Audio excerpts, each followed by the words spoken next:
All right, it's 4 o'clock. This is Monday, September 26th, and welcome to the weekly Salina City Commission meeting. I ask the city clerk if the Kansas Open Meeting Act required notice has been properly provided. Yes. Thank you. May we have roll call, please? Mayor Davis. Here. Commissioner Hoppick. Here. Commissioner Linkowitz. Here. Commissioner Longbine. Here. Commissioner Ryan. Here. All right, all who are able, please stand for the Pledge of Allegiance and a moment of silence. I pledge allegiance to the flag of the United States of America and to the republic for which it stands, one nation, under God, indivisible, with liberty and justice for all.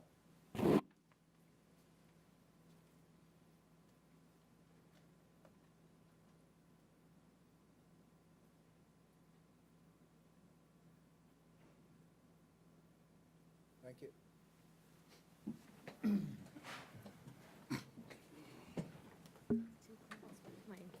Well, we get to start off with a bang today. Item 3.1, ISIS Shrine. Item 3.1A, recognition of the 150th anniversary of Shriners International. Casey Flynn, ISIS Shrine Recorder, will read the proclamation.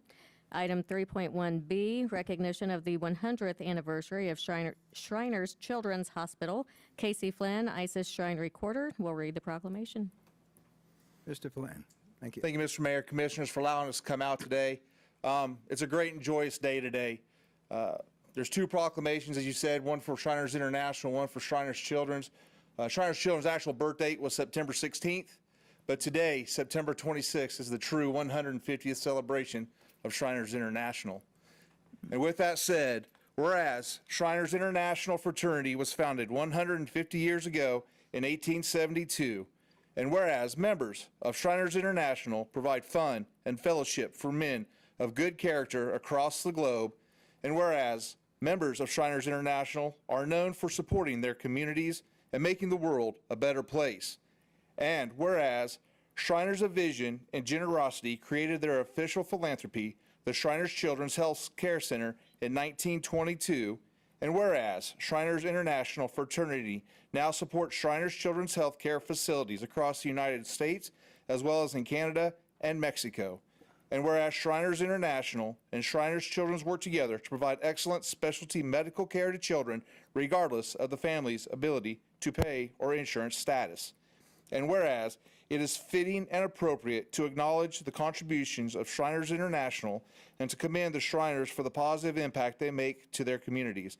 Therefore I, Trent W. Davis, MD, Mayor, Salina, Kansas, do hereby congratulate Shriners International upon celebrating the 150th anniversary of the founding of their venerable fraternity in Salina, Kansas, and do encourage all of our residents to congratulate ISIS Shrine, Shriners Children's staff, members of the Shriners International Fraternity, and most of all, the inspiring patients of Shriners Children's. In witness hereof, I have hereunto set my hand and have affixed the official seal of Salina, Kansas, on this 26th day of September, 2022 AD, Trent W. Davis, MD, Mayor.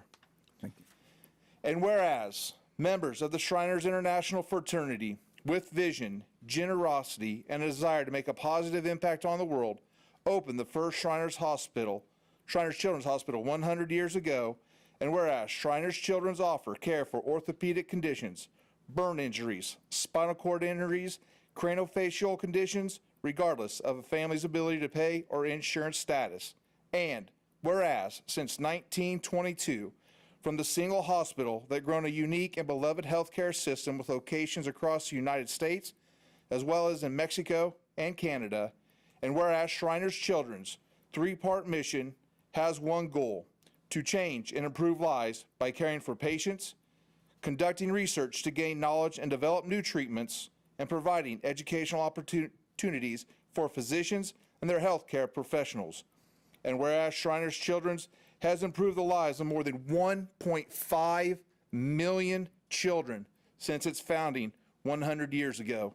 And whereas it is fitting and appropriate to acknowledge the positive impact Shriners Children's has made in its first century for caring for children, now, therefore, I, Trent W. Davis, MD, Mayor Salina, do hereby congratulate Shriners Children's upon celebrating the 100th anniversary of its founding and offering hope and healing to children and families around the world and in Salina, Kansas, and to encourage all of our residents to congratulate ISIS Shrine, Shriners Children's staff, members of the Shriners International Fraternity, and most of all, the inspiring patience of Shriners Children's, in witness whereof I have hereunto set my hand and have affixed the official seal of Salina, Kansas, on this 26th day of September 2022 AD. Trent W. Davis, MD, Mayor. Thank you very much.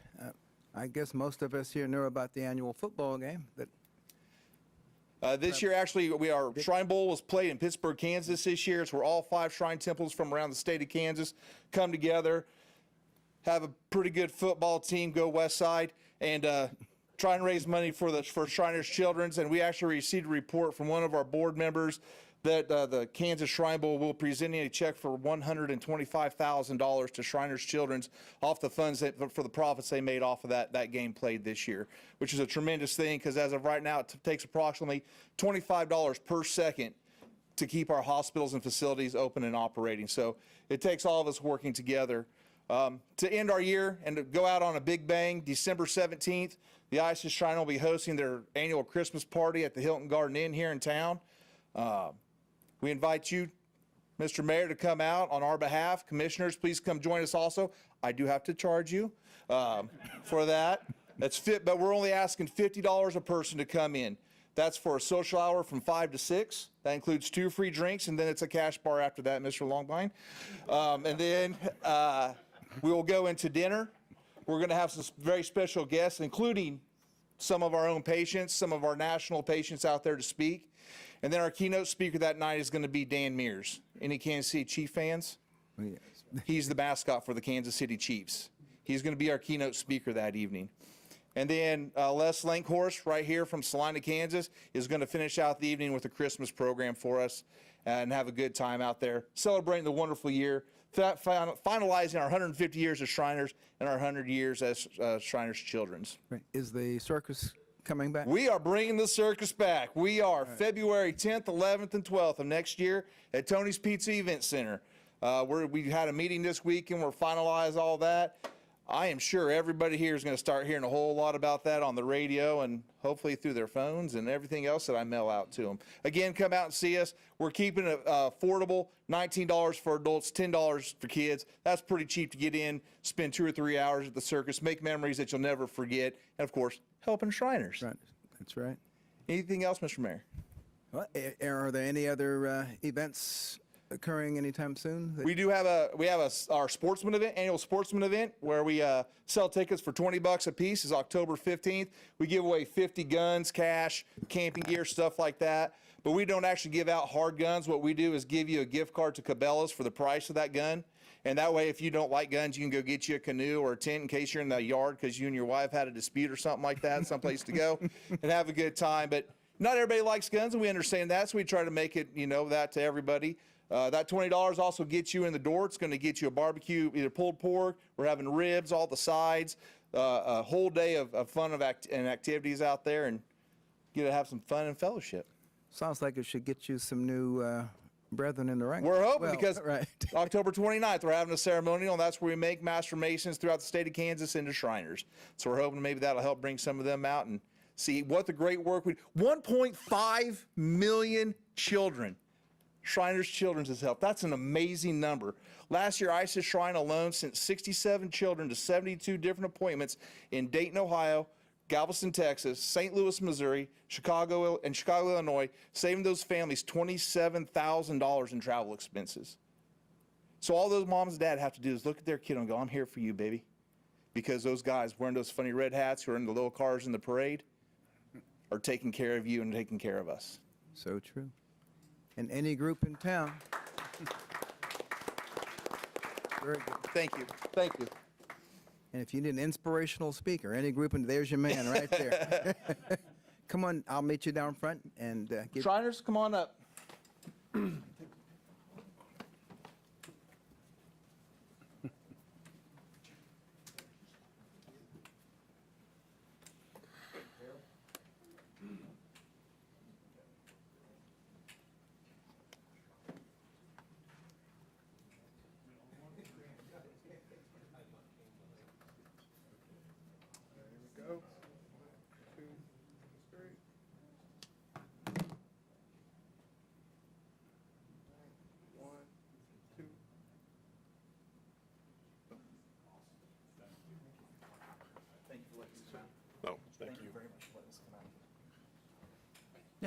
Thanks for being here. Good one. Thank you, Larry.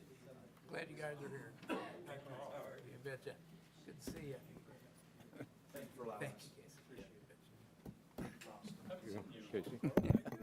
Yeah, I'm okay. It's good to see you. Circus, February 10th and 12th through the 12th next year. We'll see you at Tony's Pizza Event Center. Thanks, guys. Thank you. Hey, have a good day.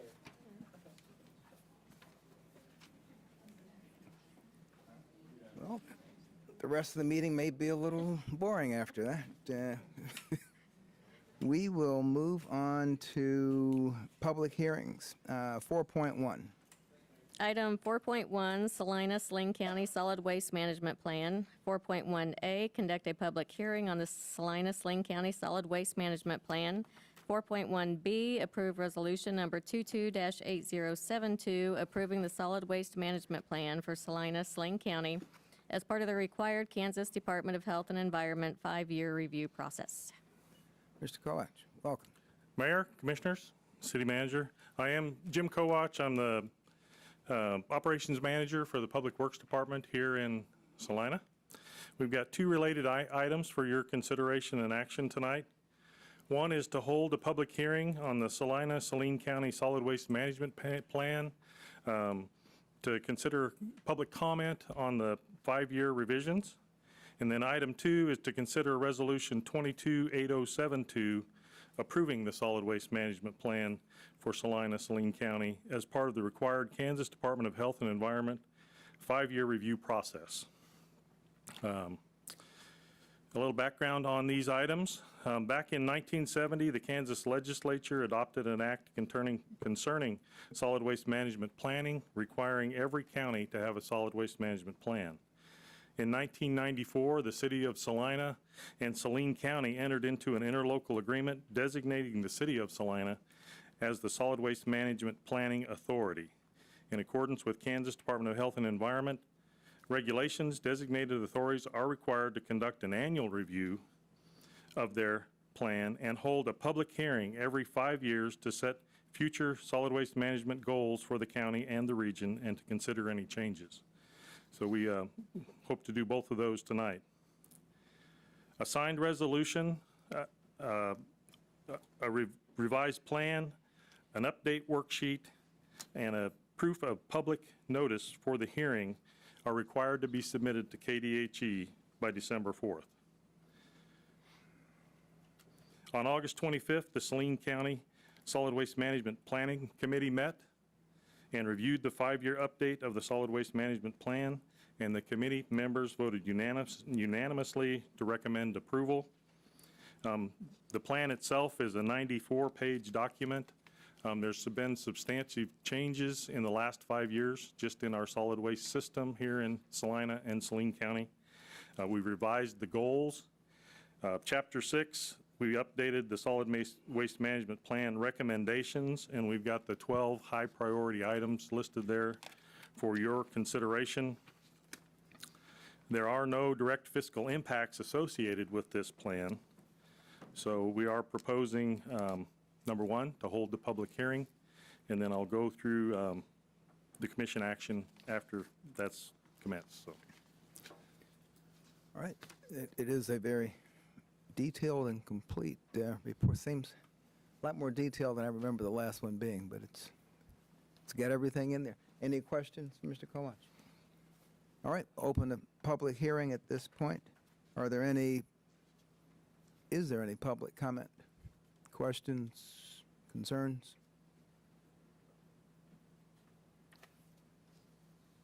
"95 pages, not even one, huh? All right.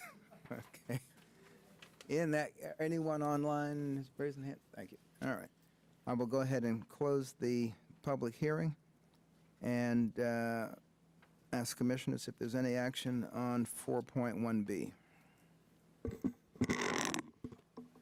Mayor Davis, I move we approve Resolution 22-8072, approving the Saline County Solid Waste Management Plan for the required 5-year solid waste management plan update. I'll second that. Okay, it's been moved and seconded to approve Resolution 22-8072 2022-8072, the Solid Waste Management Plan for Salina, Saline County as part of the required Kansas Department of Health and Environment 5-year review process. All in favor, say aye. Aye. Any opposed? Motion carries 5-0. Thank you, Commissioners. The plan in its entirety is posted on the city website if anybody wants to review it in their free time, so, I did have a quick question. sure. We only got 3 members on this committee. What would it take to generate some more interest? Well, at the time of the last meeting, we had 5 active members, and we had 3 that were able to attend. At the current time, the commission recently added 3 new members, Yeah, I so saw we're that, up to yeah, 8. The intended total for the committee is 13, so we still are actively recruiting to get more members on this committee. So we presently have 8. We have 8, yes. Very good point. We're always looking for interested citizens to serve on boards like this. All right, thank you very much. Thank you. Let's go to 4.2. Item 4.2, taxable industrial revenue bonds. 4.2A, conduct a public hearing on the issuance of $5 million taxable industrial revenue bonds, Series 2022.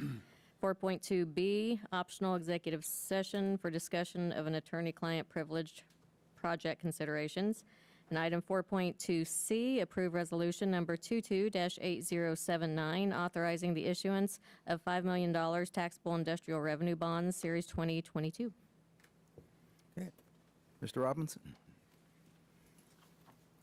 Thank you, Mayor, Commissioners. Mitch Robinson, Salina Community Economic Development Organization. Glad to be here again with another project from the community. This past February, we learned that one of our local companies was considering a possible expansion.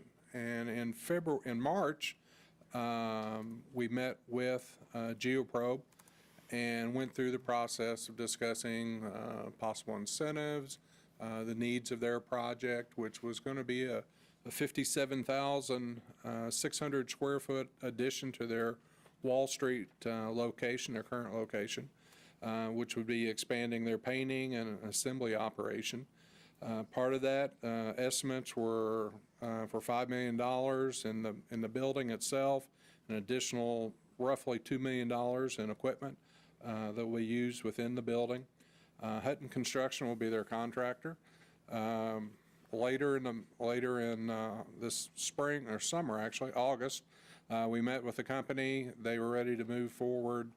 The board of directors of the Salina Community Economic Development met with them on the September 8th. Company president, CEO Tom Olney, along with Larry Kerr and Miles Waters, attended the session and talked about the project. And I'm not going to go into a lot of the details because the president is here and he's going to make a presentation, but I want to talk a little bit about the job numbers. As I mentioned, the investment, the job numbers are going to be over a 3-year period, 17 additional positions. Their average is going to be $19.75 per hour. They'll be split between 3 skilled workers, and then the other workers will be production. And again, this is a little more high quality positions because of the painting and the assembly of the items that Geoprobe makes, and the president will talk about exactly what they're producing. They did request a 10-year 100% abatement for this expansion that would provide them abatement on the property taxes and also on the sales tax related to the construction materials. So the board met that day. After a 20-minute session, we approved that on a motion by Lloyd Davison, seconded by Pete Brumgarden, our former mayor here, and the board voted 6-0, all in favor. As you all know, required on the project is a economic development analysis of the project by Wichita State. So the company was filled out the forms, and we submitted those to the university, and they were able to put that together prior to the board meeting, so the board had that to review. So the main things we look at are the cost-benefit ratios. Today's environment, we would like to see a 1-to-1 ratio or a little bit higher. This year, if you look at on the blue sheet that was provided, the city's cost-benefit ratio came in at 1.70, so a little bit higher. The counties came in at 1.15. The state of Kansas, which is got the big tax load, came in at 6.40. And then we're within school district 306 district, and they came in at 1.31. So we're pleased to recommend this project. And at this point, if y'all have questions for me, I'll answer them, or we can wait to the end. Also, Sarah Steele with Gilmore & Bell, the city's tax attorney, is here today, and she can answer any questions. Usually we get Sarah up on a little box, but on the screen, but she came up from Wichita today to take part in the program. So, Tom, if you'd come up and make your presentation, please.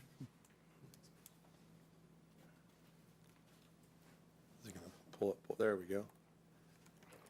Thank you, Commissioners, for your time today. Appreciate it. So I direct your attention to the PowerPoint here and just tell you a little bit about what we're trying to do and introduce you a little bit to ourselves. So I'm Tom Omley, President of Geoprobe, and we're a division of Acare Inc., and the actual application today is being done by Dominion Resources, the holding company for some of the properties we use, all affiliated with Geoprobe. Really quickly, what I'm going to do really fast today is current facility locations.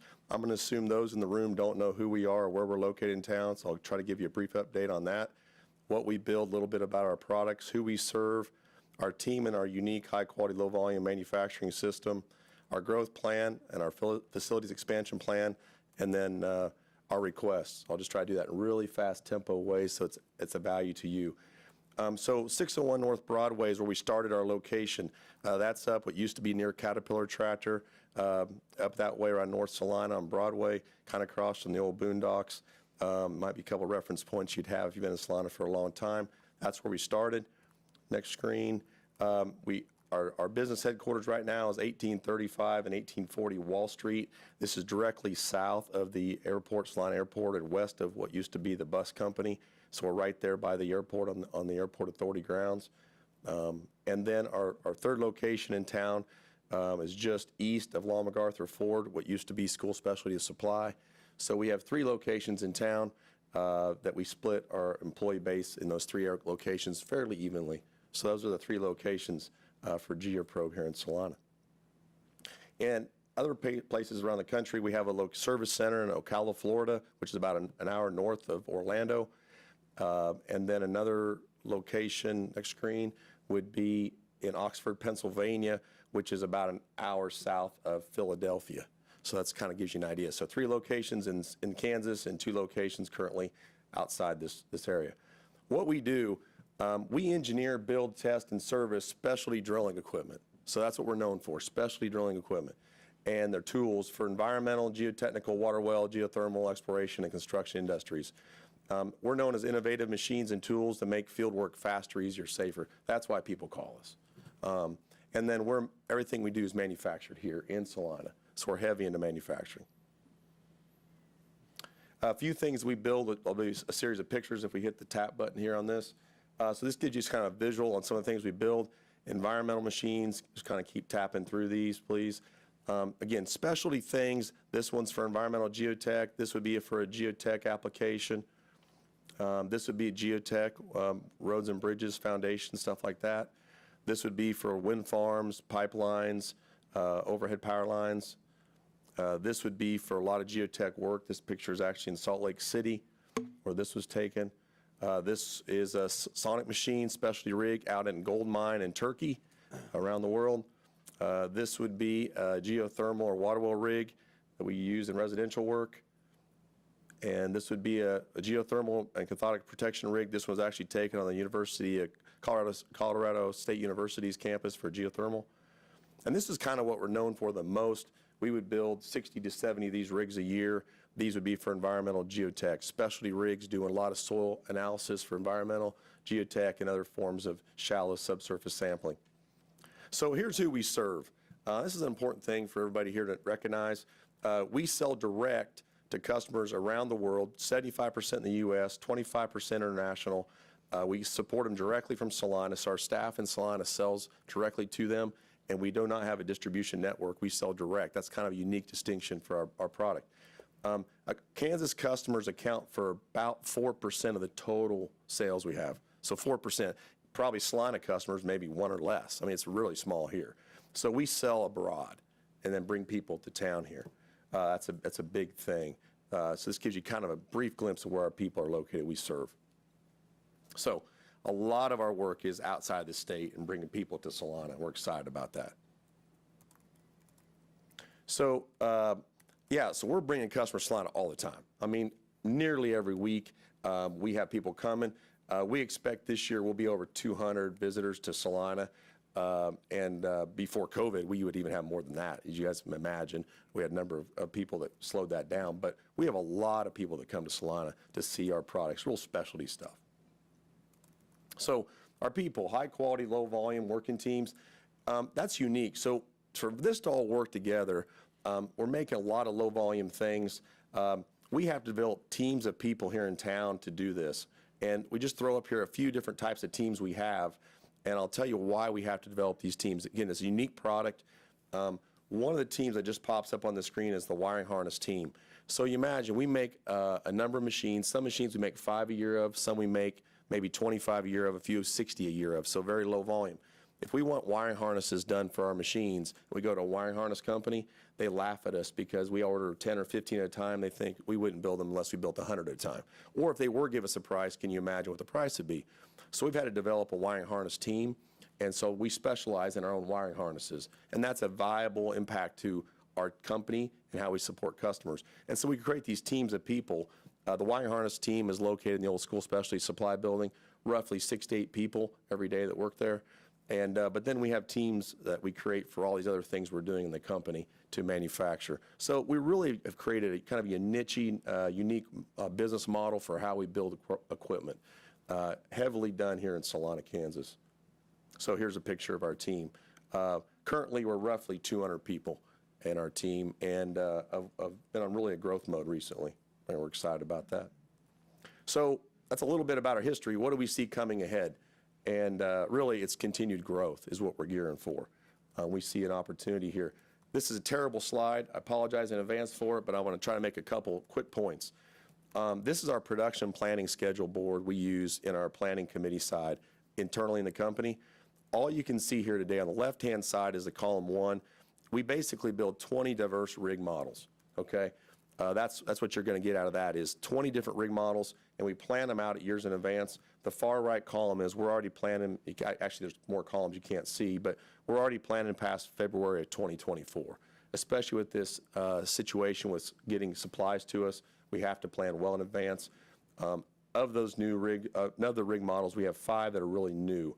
So we're planning monthly build-out schedules. That's our whole system is monthly build schedules, and that's what this helps you see as we work in advance. Very diverse list. We're going to build 15 to 20 rigs a month is what we're doing for what we plan for the future. So through that, when we already can tell what rigs we're building, we already know what they sell for approximately, depending on what the customer orders for detail. We already can look at our historical revenue, and this isn't from the beginning of our business, but quite a few years now, and we already are charting where we see ourselves going. And it's a pretty indicative chart of why we're trying to even build and expand. So we're blessed and excited to see growth in the next years to come, and that's why we're doing this work, is to prepare for that. We want to keep those just jobs in Salina. And then also that leads directly into investing in people. We can already chart, as you can see from the last just couple years, we've added a lot of people in just the last 24 months, and almost all of those are in Salina. And then we see maybe not quite as fast a growth in the next 24 months and 36 months, but we still see a very high tempo growth rate here as it relates to this building, but also associated areas of the company as we put more throughput in our production system. So here's the facilities expansion plan. At our Wall Street location, you can see we started in 2004 there at that location, just west of the El Dorado bus facilities. Then in 06, we added on. And then in 08, at that time, we added 57,600 square feet to the west. That was our single biggest infrastructure project, and to that time, we thought we'd never need a building again at that point. And so it was a big project for us. And then here we are, 2023, we're wanting to double that building and make it twice the size of the current building. Back then, it was Bus Boom and built it. Now, obviously, Hutton, the same group, really. So we want to use those. They already know what we did there. They can add right on to that, keep it moving. So we're going to double that size, our plan. And the primary use there will be paint and assembly. We just need to get more throughput through that system as demand has gone up. So growth takes investing. We're doing a lot of R&D with new products. We have also people growth, as we just showed, and then facilities expansion. This is a picture of our 9th Street machine shop. A lot of high-end equipment in that machine shop. So our request is a 10-year, 100% property tax abatement on the new facility to be built in 2023 to expand our production facilities. And I appreciate your willingness to listen to that high-speed presentation in your valued time. Any questions you would have? Question, start from the left, Commissioner Hobbs.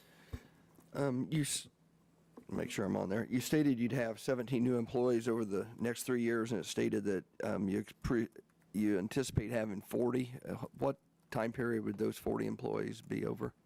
Yeah, so I think there's a couple of things in play there, and that's always how do you communicate clearly. One is in the building, might be more 15 to 17 in that building, but that building's supported by the rest of the company.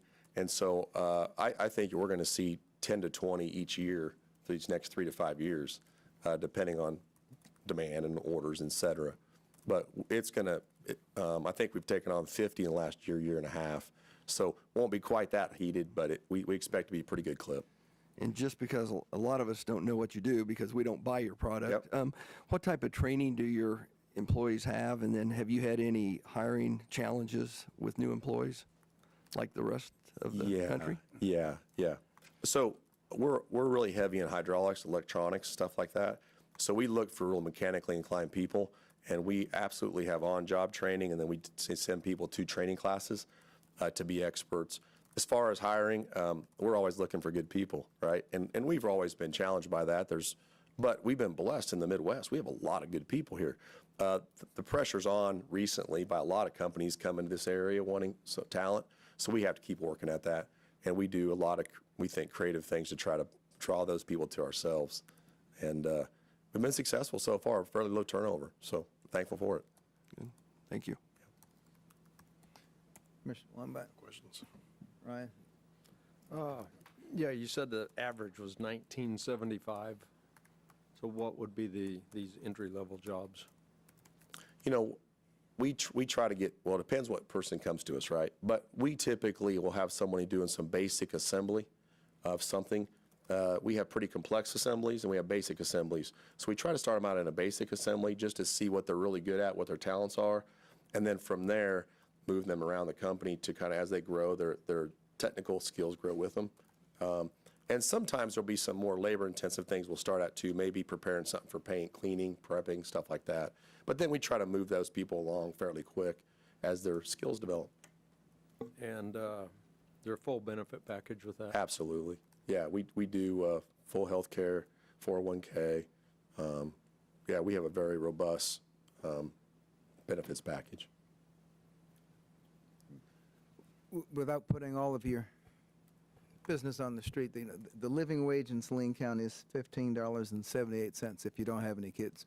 Do the entry-level jobs approach that or get past that, in that we're subsidizing with public dollars and we don't want to subsidize jobs that will then require additional subsidy because people aren't making enough to cover the basic expenses?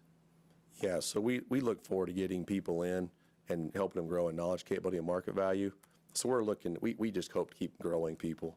And so I don't think we hire very many people right now at this time, even at 15. I think we're up beyond that, and we're kind of never satisfied. We want to keep going more. So to keep people, retain them, to keep them actively engaged, we feel like we have to keep bringing new challenges to them that have more benefits to the individual as well. And it's even really what drives our growth initiatives is how do you take care of the people you have? Well, you have to bring new product to the marketplace with new capacity, and therefore we have to invest in new building. So it's really for the future, really. Okay, thank you. Are those 200 customers coming in? Are they flying into Salina typically? You know what? I love Salina Airport when that works. I'll tell you that right now. I was on it last week. I would say maybe not quite half, maybe a third. A lot of people drive in, partly just because they'll come in the middle of the night, grab a hotel, maybe grab a meal in the evening. We'll do a lot of evening meals at one of the establishments in town. They'll come in the next morning, be here for the day, be here for training if they need to be here for a few days or even all week, and then go back. And so sometimes they'll be hopping in with a number of their drillers, and there'll be 2 to 4 guys in a 4-door crew cab truck coming to town. So it depends who's coming. But yeah, we love the Salina Airport connection. When it works, boy howdy, we just really appreciate that a lot. So when they come in, do they take the machine home with them? You know, most of the time, trucking company will haul it, most. But yes, it ultimately, let's say we have people in this week for training, a lot of times they'll just get back to wherever they're from, and then our trucking company will come pick it up this Friday or next Monday, get it to them in the next week. It's the most common. Sometimes they'll drive them home, but for the most part, they're trucked out. So the big draw is them coming here to train? Yeah, we love that because they not only meet our people who help make it and the trainers, they get to meet face-to-face and spend time with us, but then our service side of the business meet with them and then how they're going to keep it going for the long term. So all those relationships become vitally important. A big portion of our customer base is small family-owned companies, be like a Smith Drilling or a Johnson Drilling. So Mr. Smith and his son and maybe a hired person comes in. These are relationships built that are going to be around a long time. So once they've been here, it changes how they operate and how we work with them. So Do your international customers ever come? absolutely. We just had people in, not this week, but the previous week from Taiwan. COVID really hurt that. But we had just a few weeks before that, Brazil was here. So actually the international, I would say prior to COVID, we would have people here at least 2 weeks a month from international locations. It got really turned way down during COVID. Now it's starting to work back the other way. Thank you. I'll ask if there are any questions, comments from the public. I'm not sure if they'd be directed towards you or Mr. Blanchard. Yeah, come on. Thank you. Thank you. Thank you. John Blanchard, Salina. Just real quick, was it mentioned or was it calculated what the estimated value of that tax abatement is that will be coming out of the property tax? Yeah. Property tax portion of it. Can you identify that number? Yeah, I can read them. And this is for the 10 years. City of Salina, $371,000. Saline County, $513,000, almost $514,000. State of Kansas, $269,000. And school district, $200,000. Okay. All right. Any request online? Thank you. All right. Any further discussion or any action that we should take? Mayor, I move we approve resolution number 228079. Second. I didn't officially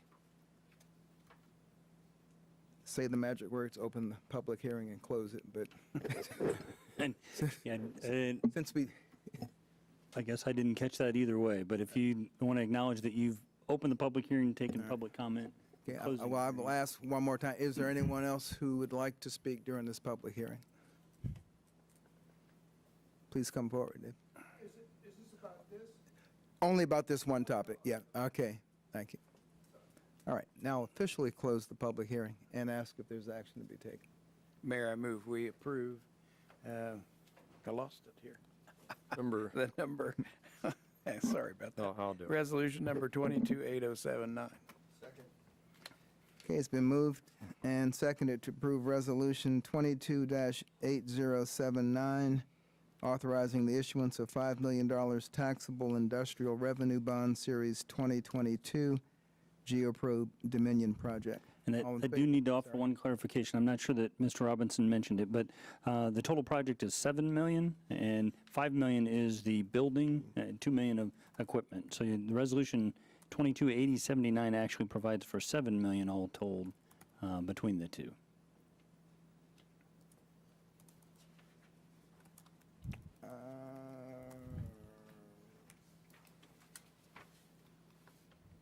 So that's for the part that's cannot be used for the, It affords them the sales tax as well as the property tax, and so it keeps our options open in terms of the building and the equipment value that's cited both in the cost-benefit analysis and the application. So 7 million is the reference number in the resolution and the payment in lieu of taxes agreement. it actually is in the actual agreement, so we need that. On page, doesn't have a page, in the agreement, it's the. If that's in the resolution, then we're just approving a resolution. It's Yeah, I just want to referring make that sure you're 7 aware of the amount that's cited in the resolution in the pilot agreement. But it would only cover those items that can be paid for. Correct. It would only cover the building that's eligible for property tax abatement and then sales tax exemption on equipment. So likely it may be less than that total number, and I'd have to defer to either Mitch or Sarah Steele to speak to that further. Thank you, Mr. Scragg. I'm Sarah Steele, bond counsel to the city, and he is absolutely correct that the documents are written to not exceed $7 million, does not obligate them to use that full $7 million, but to the extent the building costs might exceed the $5 million slightly, or they need to use the sales tax exemption for certain purchases, if they're not otherwise exempt, they've got that ability to go up to $7 million. The bond issue will be the amount they've actually spent.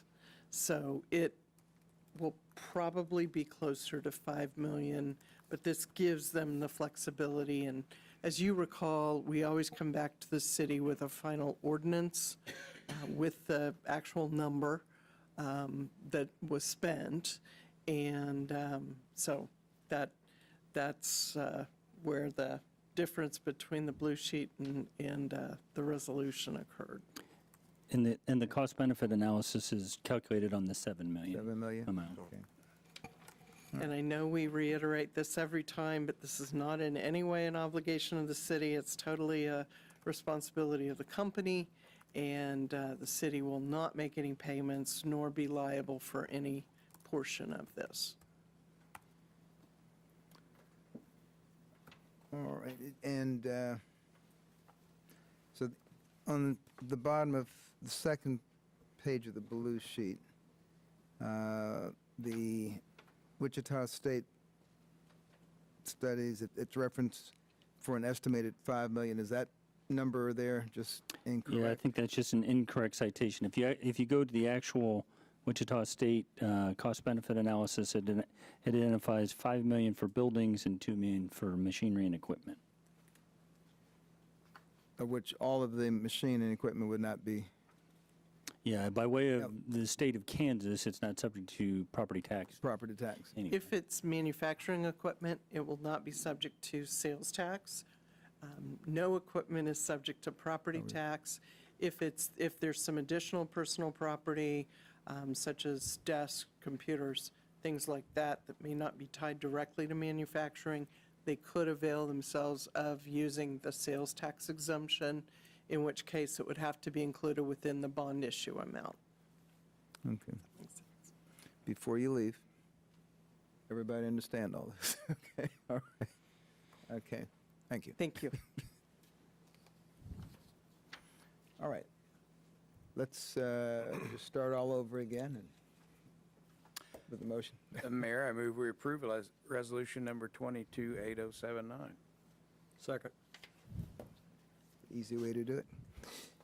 Right, it's been moved and seconded to approve Resolution 22-8079, which would authorize the issuance of up to $7 million of taxable industrial revenue bond series 2022 for Geoprobe and Dominion project. All in favor, say aye. Aye. Any opposed? Motion carries 5-0. And thanks for coming. We'll now move to the consent agenda. Item 5.1, approve the minutes of September 19, 2022. Item 5.2, authorize Amendment No. 1 to the loan agreement between the Kansas Department of Health and Environment and the City of Salina, Kansas for the purpose of financing the Markley Magnolia Sewer System improvements. Item 5.3, authorize Amendment No. 2 to the loan agreement between the Kansas Department of Health and Environment and the City of Salina, Kansas for the purpose of financing the South Wellfield and Water Treatment Plant project. All right, are there any items Commissioner wants to remove from the consent agenda? I would remove 5.3, just so Ms. Tasker can give us an explanation on the payment variance. All right, thank you. So for items 5.1 and 5.2, is there a motion to approve? Mayor, I move we approve items 5.1 and 5.2 as presented. Second? Been moved and seconded to approve items 5.1 and 5.2 on the consent agenda. All in favor, say aye. Aye. Any opposed? Motion carries 5-0. And 5.3 is, Mrs. Tasker is here. All right.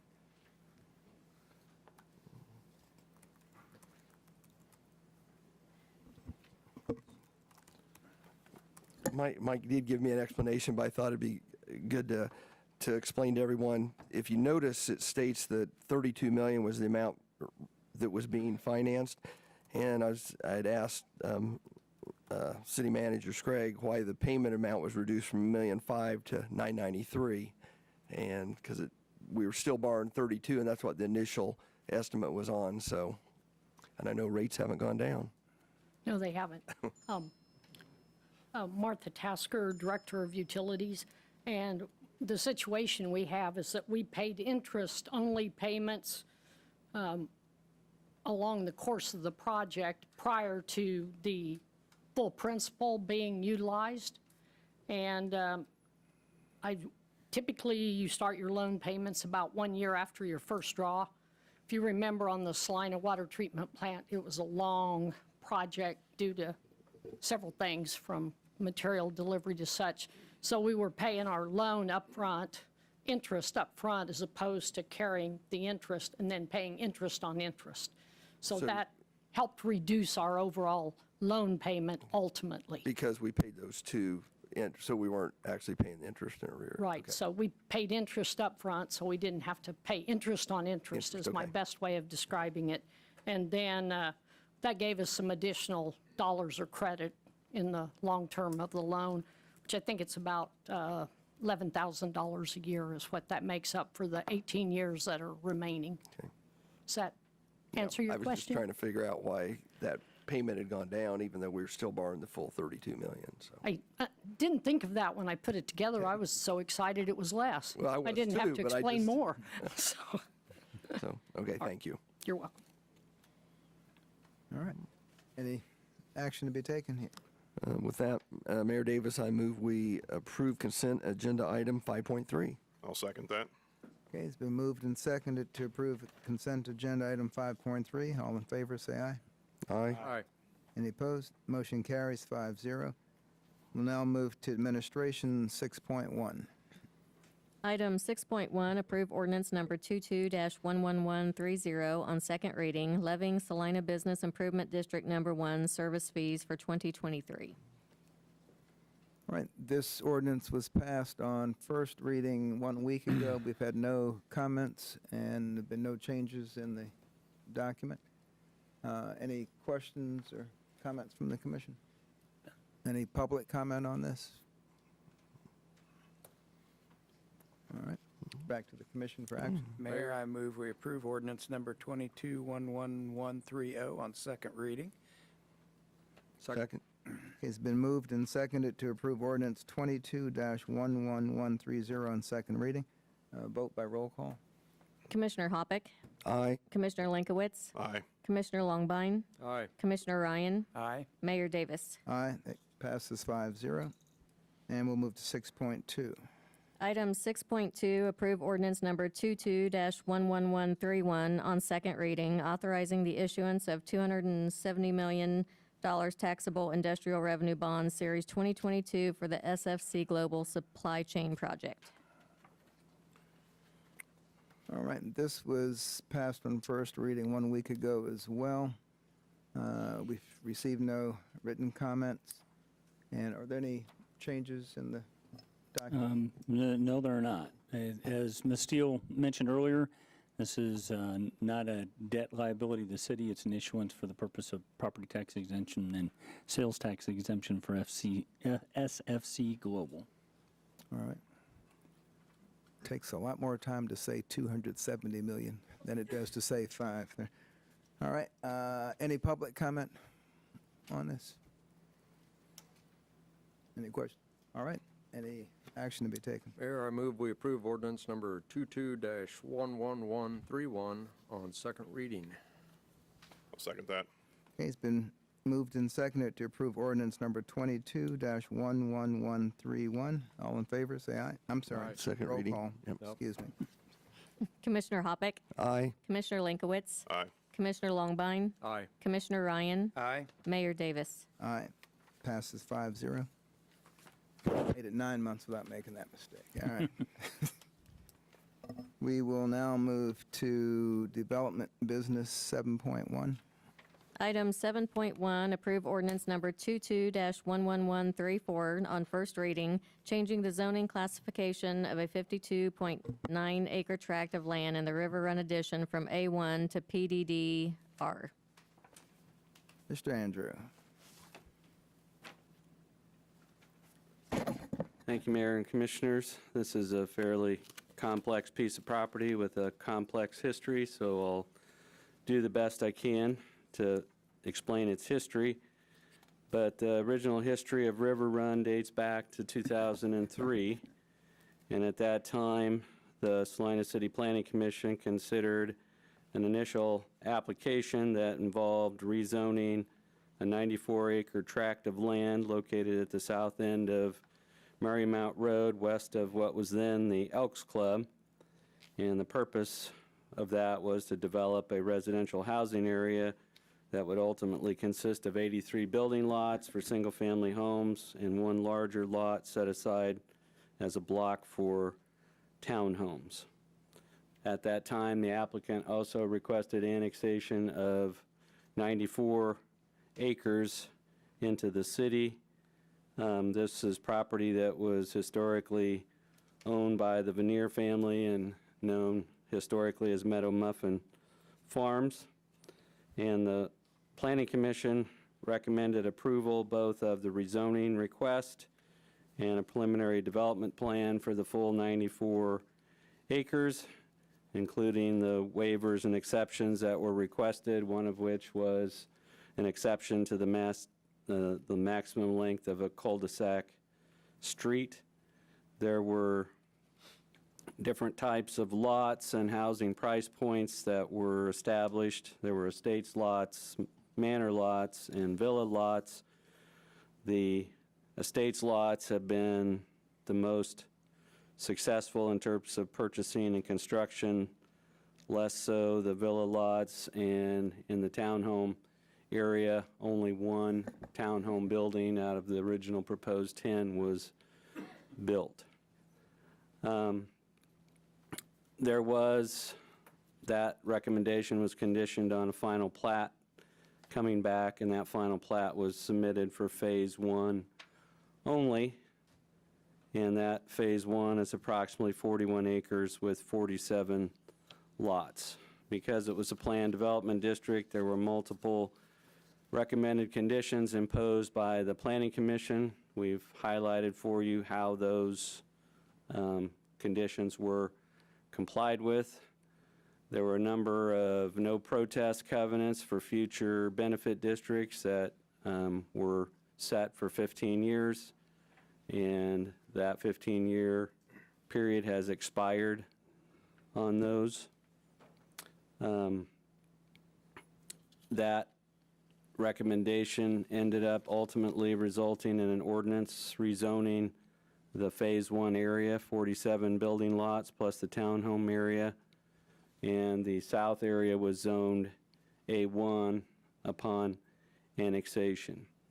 And then in 2010, there's an area that is, this is the master plan that you're looking at, and the red line represents Phase 2. This was the townhome area that was planned. Only this one townhome was built here.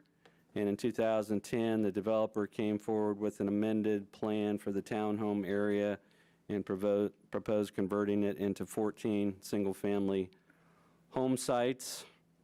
And that was done with the street serving that area being a private street, and that's the only private street in River Run. All the rest of the homes are served by public streets. So that amended plan was finalized in 2011. The City Commission approved an ordinance rezoning the townhome area on August 15, 2011. There's now a private street there named Longfield Drive. It has several homes built along it. And so there is a single townhome that was built and remained, and that amended area was developed around it. So you can see this is the Pioneer Townhome, and this is turned into a private street with single-family homes. Earlier this year, a group known as River Run Estates LLC purchased the remaining unplatted portion of River Run. That would be the 23.74 acres in here, and then there's a 29-acre common area in that area. The 23.74 acres included 3 platted lots right here next to the townhome that was constructed. And so this Phase 2 area was left unplatted in 2003 so that Mr. Vanier could avail himself of an agricultural deferral on the special assessments for this Phase 2 area. So when a benefit district was formed for River Run, these lots got an assessment. This area also got an assessment for Marymount Road and a Marymount Road water line. Those specials were deferred for 15 years, and those payments have just started up. And so River Run Estates has filed this request for rezoning that Phase 2 area to a planned development district with R single-family zoning, and their purpose is to develop a large lot residential subdivision in a configuration that differs from the master plan approved in 2003.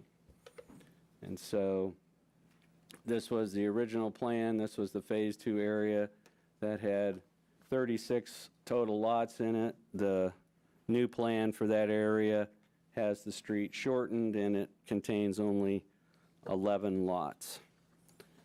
And so the applicant believes that this property is uniquely suited for residential development, that this planned community will offer lifestyle and economic attributes and housing styles that are not currently available in Salina, and that the current A1 zoning inhibits development of the site for residential housing. So the original plan that was designed by a land planner, he tried to make the street system and lot layout conform with the natural topography, meaning that no natural or no massive grading or regrading was needed. They tried to follow the lay of the land. The developers of Phase 2 have now modified their layout for Phase 2, which now more closely conforms with the natural topography than their very original layout. There are still some slopes on the property that are severe enough in some locations to make those areas unbuildable. And we wanted to note that some of the areas that were designated as common area on the original master plan are now designated as conservation easements on individual lots. So the purpose of this drawing right here is to show that On the master, these blue lines represent the new lot lines for the building lots. The green represents areas that on the original plan was common area. And so this common area is being eliminated and incorporated into these building lots, and the applicant is proposing to utilize conservation easements to preserve some of those natural areas. So as we noted, there's 94 total acres here, but only 64 of those acres sit above the floodplain elevation, and so most of this area down here is in a map floodplain, and they're proposing to leave that as common open space and recreation area. So there's nothing here that wasn't anticipated in 2003, so this is a logical extension of the original River Run plan in terms of the character of the neighborhood, the relative large lot sizes, the substantial amounts of open space make the development density here really low, and we're looking at less than 1 dwelling unit per acre in terms of density. And so we do have some larger estate sites lots in phase 1, and so this could be viewed as an extension of that pattern, just with some larger lots. And then I would like to call attention to the water line situation, the water supply situation. The current available water supply is an existing 8-inch water line in Overlook Drive, and that serves phase 1, and the water line terminates right here. This line is tied into an 8-inch line in South Marymount Road. This is the sole source of water supply for the River Run addition, except there is a supplemental line that comes out of the Cedar Ridge addition. So back when this was originally conceived, it was identified that there was a need for an additional off-site water line connection to provide enhanced fire flows and 2 sources of water supply. The Director of Utilities, Ms. Tasker, has identified the 16-inch water line in Markley Road as the preferred off-site connection point. So you can see where this line terminates. The plan would be to extend it through the subdivision and then tie it back across property over to the 16-inch water line in Magnolia Road. As part of the original development, there was an annexation agreement between the City of Salina and Veneer Properties, and that agreement obligates the city to design and construct that looped water line connection, and it obligates the property owners in River Run to participate in a benefit district. The annexation agreement anticipates a 2/3, 1/3 cost share, with the City of Salina paying 2/3 of the cost and the River Run homeowners paying 1/3 of the cost.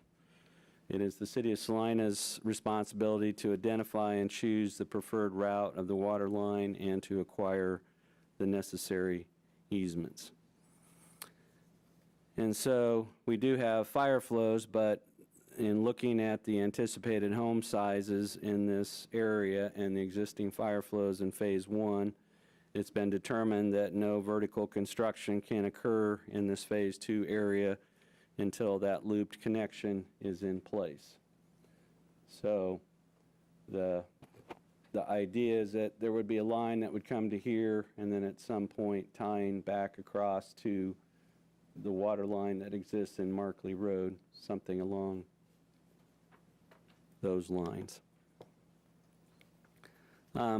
In our discussions with the development group, they initially proposed a sanitary sewer lift station, but this was only going to serve about 4 or 5 lots, and so they have moved away from that idea, and the idea would be that the lots, the upper lots, lots 1, 2, 3, 8, 9, 10, and 11, would tie into an existing manhole, but the lots at the lower end would have private ejector pumps, and they would pump their sewage into the gravity line, and that would eliminate the need for having a lift station to be built or maintained.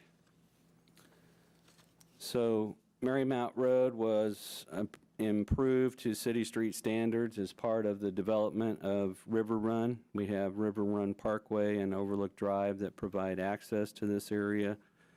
The proposed dwelling units, only 11 at full build-out, would reduce the anticipated vehicles per day by 250 vehicles a day because they're reducing the number of homes from the original plan by 25. So again, our densities are half a dwelling unit per acre, or 0.5 dwelling units per acre, so it is almost a rural estates type density. And in terms of the fiscal impact, the city at large would be responsible for design and construction of, and 2/3 of the costs for the off-site water line to Markley Road. It's anticipated that those costs could be recovered as the property between Markley Road and, or at least on the west side of Markley Road, develops over time. The initial public hearing on this application was held on August 2nd, 2022. That hearing was continued to the Planning Commission's September 6th meeting. At that meeting, following a presentation by staff, comments from the applicant's representative, and comments from neighboring property owners, the Planning Commission voted 6-0 to recommend that the south 52.9 acres of the River Run property become part of a planned development district, subject to the condition that the minimum side yard setbacks on lots less than 2.5 acres would be 15 feet, and the minimum side yard setback on lots greater than 2.5 acres would be 25 feet. So the normal minimum would be 7.5-foot minimum setback. That was increased to 15 feet and 25 feet, partially for aesthetic purposes, partially the city's fire code allows for some reductions in fire flow if you have greater enforceable separations between buildings. So by having a minimum setback and a minimum separation of 50 feet between dwelling units, that would allow a reduction in fire flows. The Planning Commission made findings in support of their recommendation, which are found on page 11 of your report.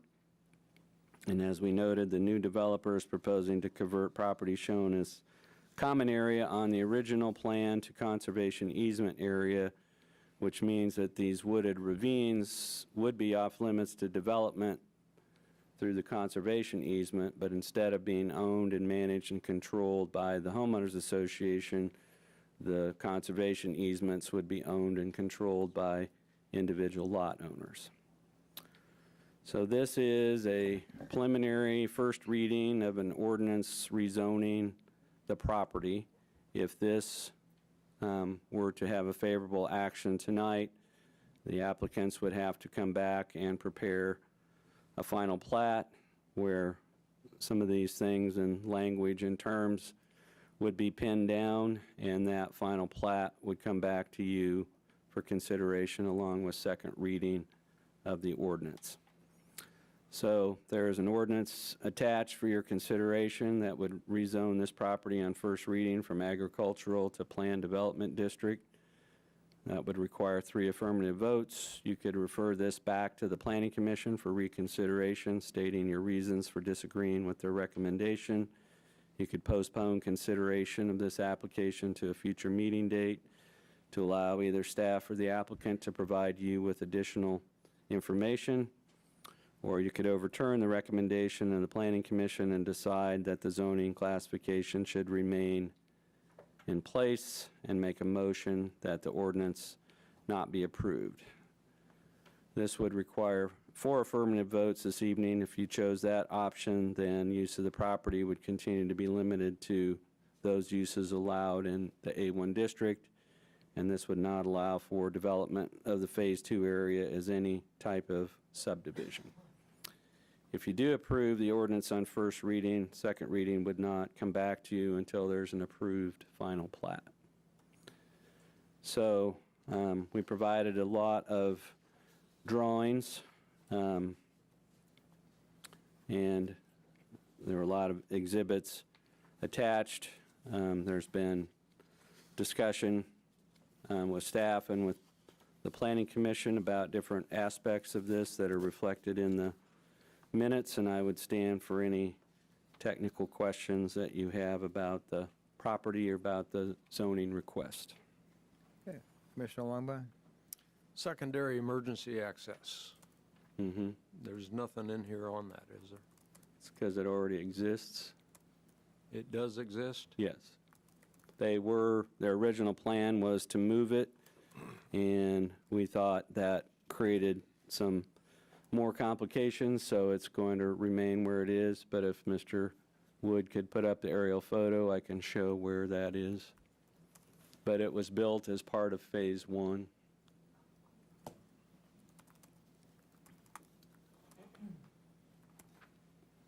So the emergency access starts, this is platted right-of-way to here, but this is a gravel strip, so there's a gate. Emergency access road is here, and then it comes across here, and there's a gate here in the parking lot. But the access easement runs from this point up through there, and as indicated, that was originally planned to be changed, but in the future, that will be shortened because this will become a paved public street down to here. And so the emergency access point will just be a roadway between here and the Elks Club parking lot. The fire department's been out, it looked at that, as we noted in our report. They think there's some additional maintenance things and reinforcement that could be done with that, but it's a gravel access point, some of which has grown over with grass. So there's no plans to make that paved and access for residents? There is no plan. There was I don't know whether to call it how realistic it was, but there was some thought of working with the Elks, now Great Life, about turning the roadway here that comes in to the club and making that a public street, and then having a public street connection here, but that there was not interest in the club of making that conversion. But there was some discussion about extending Marymount, having it come to here, but the Elks Club was not interested in converting that into a street. And this water line, can you reiterate that, how the existing residents are going to be responsible for paying for that? Well, that will be determined by the city commission if and when there is a benefit district created, but there was an annexation agreement that stated that the owner agreed to pay 1/3 of the cost of the off-site water line and to participate in the special assessment benefit district created to finance the connection. And then there is language that makes this agreement are intended to attach and run with the land and shall be binding and inure to the benefit of the parties and their respective successors, and assigns all persons claiming under the party shall conform to and observe the provisions of this agreement. So the agreement was set up so that the total cost share for River Run was 1/3 and the total cost share for the city is 2/3.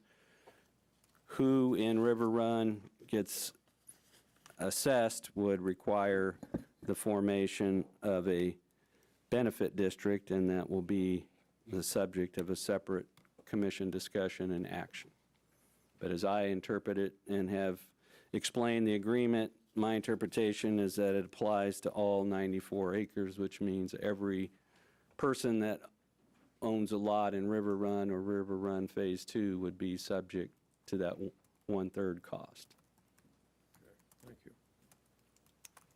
In that, on that same subject of the water line, is that south of the Great Life, or would the access as required run across the Great Life?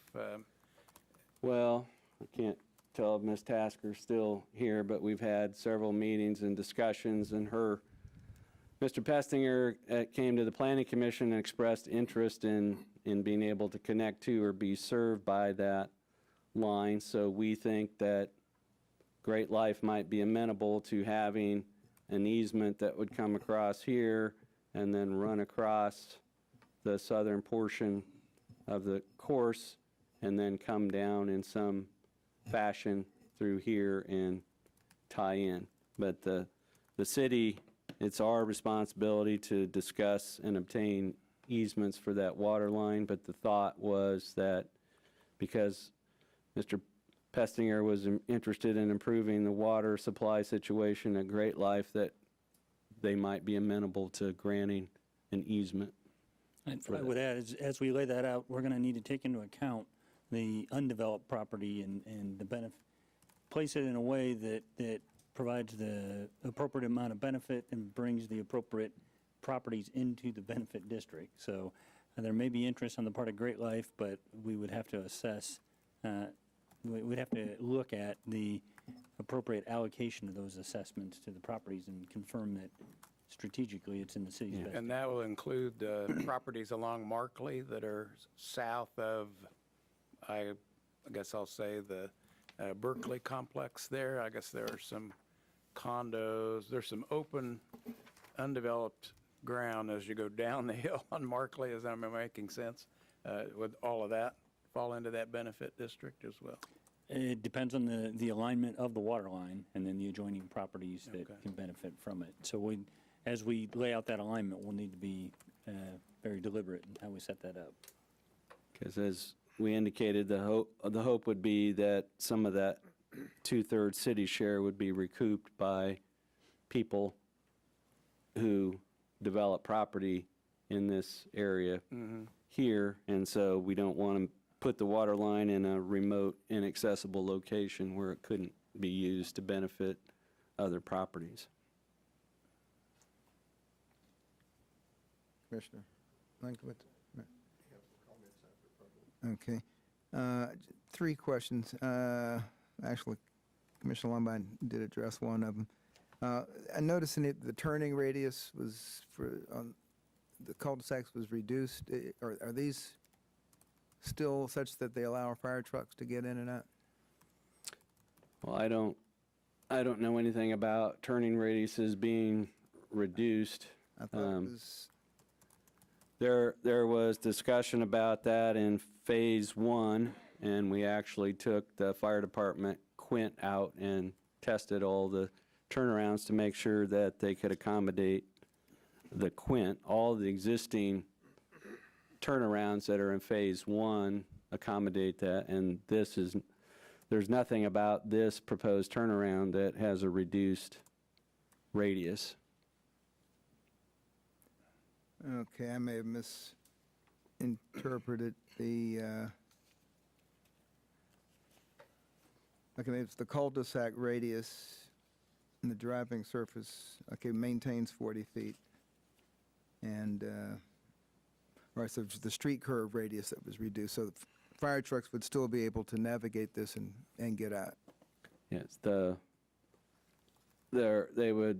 there are turnaround points at different places within the subdivision, but here, this dead-end portion would come and there would be a turnaround here, and that turnaround diameter radius is, I think, larger than any of these other ones, so I don't see that they're not requesting any kind of reduction or adjustment in that.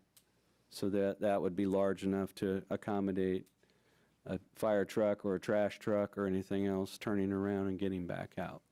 All right, and before this proposed development was brought, when was the city planning on extending this water line? Much sooner than now. But the phase 2 simply did not move forward on the time frame that was anticipated when initial development occurred.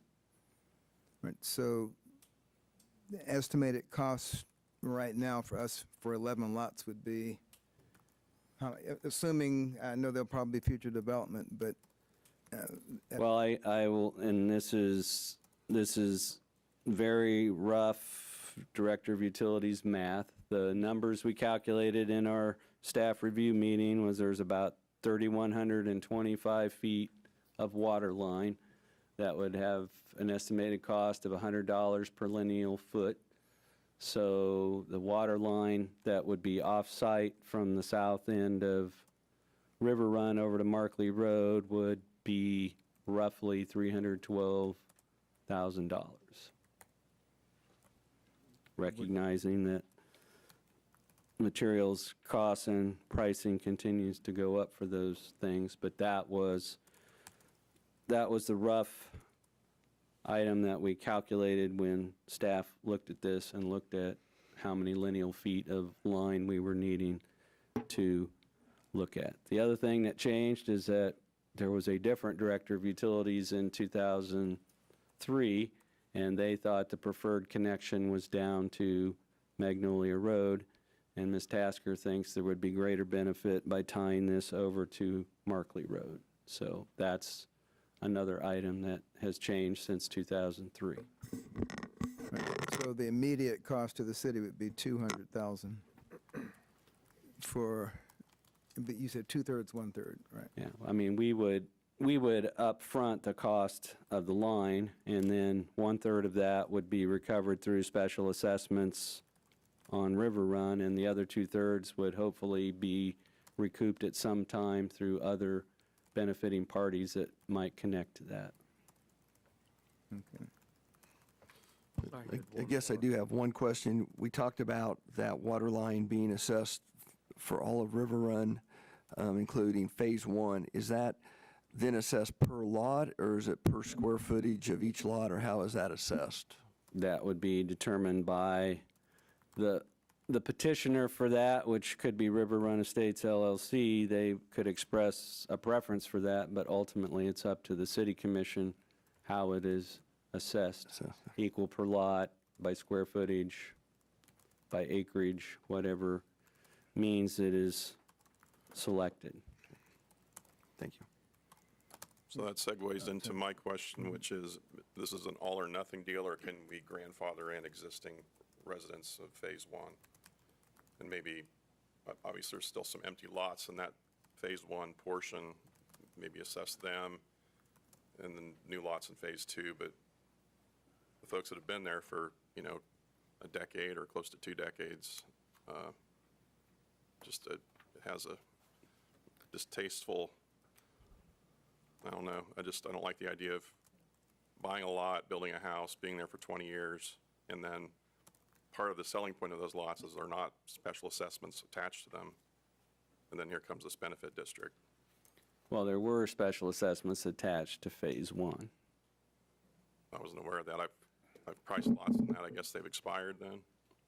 Most of them have been paid off the 15-year term, but all of Phase 1 had assessments for streets, water, sewer, as it was conventionally special assessed, and then Phase 2 got specials as well, but they were deferred for 15 years, and now they have kicked in.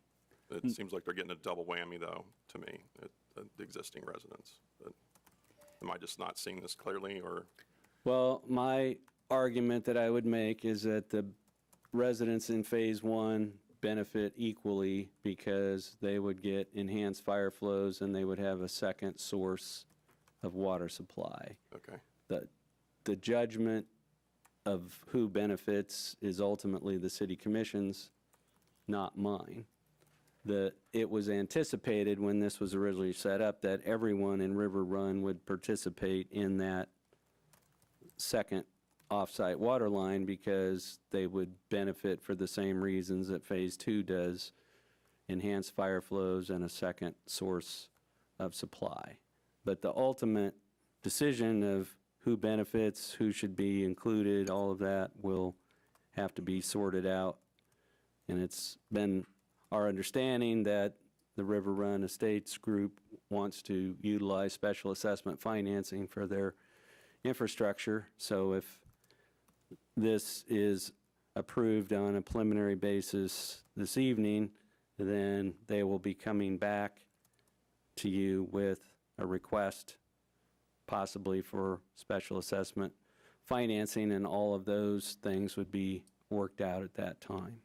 And I would add one clarification. While you may have discretion as the governing body, special assessments are statutorily authorized, and so we will also have to consult bond counsel about what's an appropriate allocation of benefit. And it could be that if we want to take the grandfathered approach, that could be deemed as city at large benefit, and we may not be able to proportionally distribute it across the remaining property. It may change the allocation to the city share, just based on how special assessments work.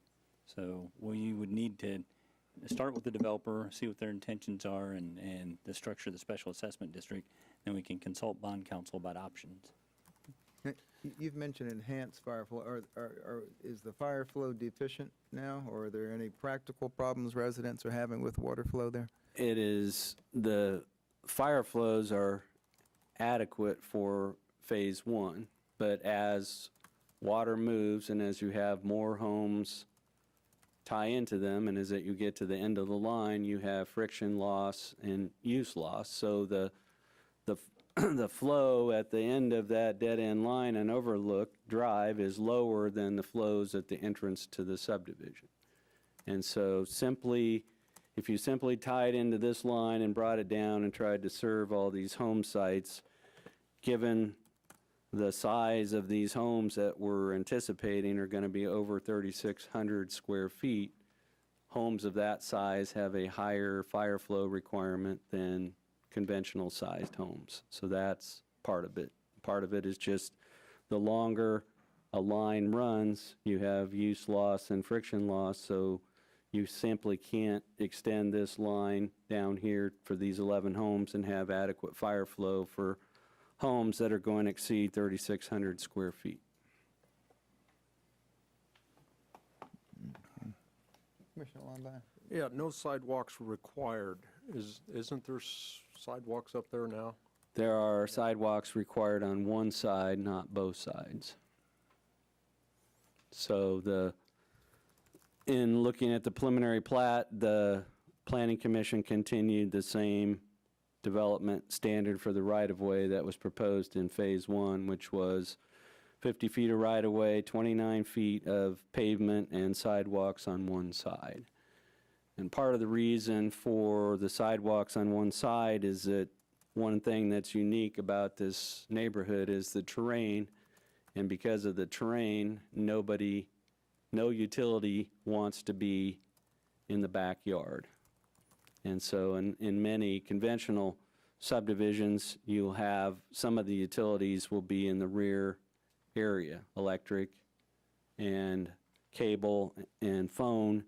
But in this case, we're going to have water, sewer, natural gas, electricity, cable, phone, all in that front right-of-way area along the street. And in phase one, we had to have a special utility coordination meeting between all the utilities so everyone could sort out who was going to be where. And so part of the reason for putting sidewalks on only one side was so that you wouldn't have disruption for all the utilities that have to be put out front because they can't be in the rear.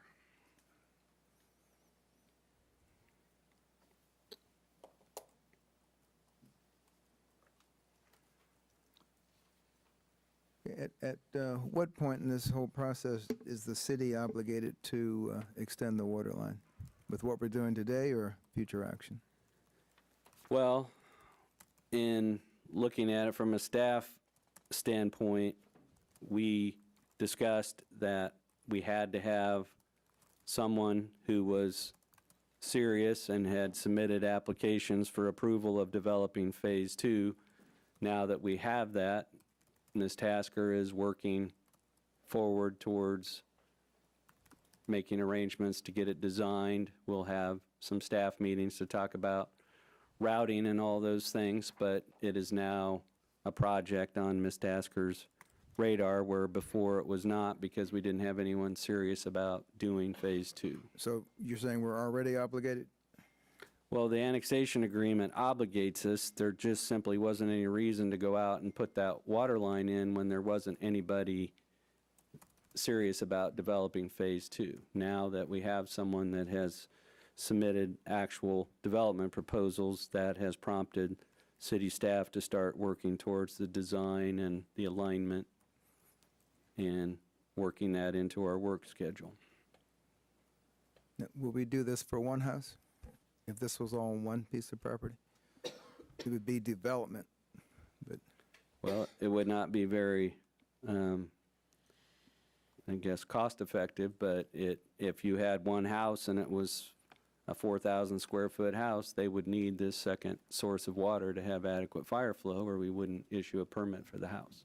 And I guess I would add that the expectation would be that the infrastructure is going in for the next phase. So our connection with extending the water line is connected to the developer's investment in the next phase. The pace of building homes is unknown, but the developer's making a financial commitment to the entire phase. So if I could clarify that, the water line ends here on Overlook Drive. The developers will be responsible for running the water line all the way from there to the south end of the subdivision. That will be 100% the developer's obligation. The city's obligation starts where that water line comes to the southeast corner of the subdivision, and then our job is to extend it from that point to the best route possible to get it over to Markley Road. But we have to have something to connect it to, so the developers have to put in their part of the infrastructure in order for us to connect our portion to their portion. okay. Thank you. All right, we will. I had one more. How many existing buildable lots are remaining? I do not have a count of that. You mean in River Run? Yeah. Yeah, all I know is there were 47 lots originally. I had a summary sheet in your packet, kind of as a cheat sheet. So originally there was 85 single-family lots and 30 townhome units. That was 113 total. Then in 2011, when they substituted single-family homes for townhome units, that reduced to 100. And then in 2016, Mr. Veneer submitted a plat, which he then withdrew, which still had the 36 lots. And now with the 11, reduction from 36 to 11, the total number in River Run, if this were approved, would be 75. There's 47 lots in Phase 1, and I can't tell you, I don't have with me, I think we've been monitoring that when we're doing our special assessment evaluations, but I can't tell you how many homes. I do know that when we've done our previous special assessments requests, and we've looked at vacant residential lots that are on multi-list, there's been anywhere from 12 to 14 lots in River Run that are listed as on the market on multi-list. But I don't know if there's 12 to 14 total, or if there's more than that that are currently vacant. I just know there's 47 to begin with. I guess that's one of the problems when we're doing special assessments. If we think we're getting 120 houses and all of a sudden we only get 40 houses, yeah, it makes, of course, you're 10, 15 years down the road then, but it's like, could we have invested this money elsewhere to get more houses? Well, just one thing to remember about Phase 1 is that Phase 1 was special assessed. 47 lots got special assessments, and 47 lots paid 100% of their special assessments, regardless of whether they had houses built on them or not. So there's no delinquent or unpaid special assessments in Phase 1, even though all the lots have not developed at this point. All the lots have had their specials paid off in full. So there's been... When I was just looking at it from the perspective of the houses we need in our housing plan. You know, if we, plan to get 120 houses in a certain acreage and our yield is lower, it puts us a little further behind on the plan. Well, there is no doubt that the houses that are contemplated here are at the very high end of the price points in the housing study. I think there's a market for it. If you look at the other lots, even somewhat comparable in Phase 1, they're all spoken for. I mean, I imagine that there's going to be a lot of excited potential buyers for them. Yeah. So what the land planner did in the original concept, as I noted, he developed 3 housing types: a villa type, a manor type, and an estates type. And it just turned out that the larger estates lots with the larger homes did better than the villa and the manor lots, which were smaller in size. And so, as Commissioner Linkowitz pointed out, the estates types lots have been much more popular in River Run than the smaller ones. Well, I certainly hope if someone's buying a house like that, they're either owning a business which employs other people, or there's some money trickling down into the community somehow. All right, any public comment, questions?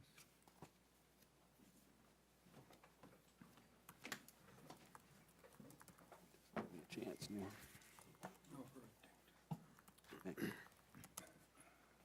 Norman Mountain, Salina.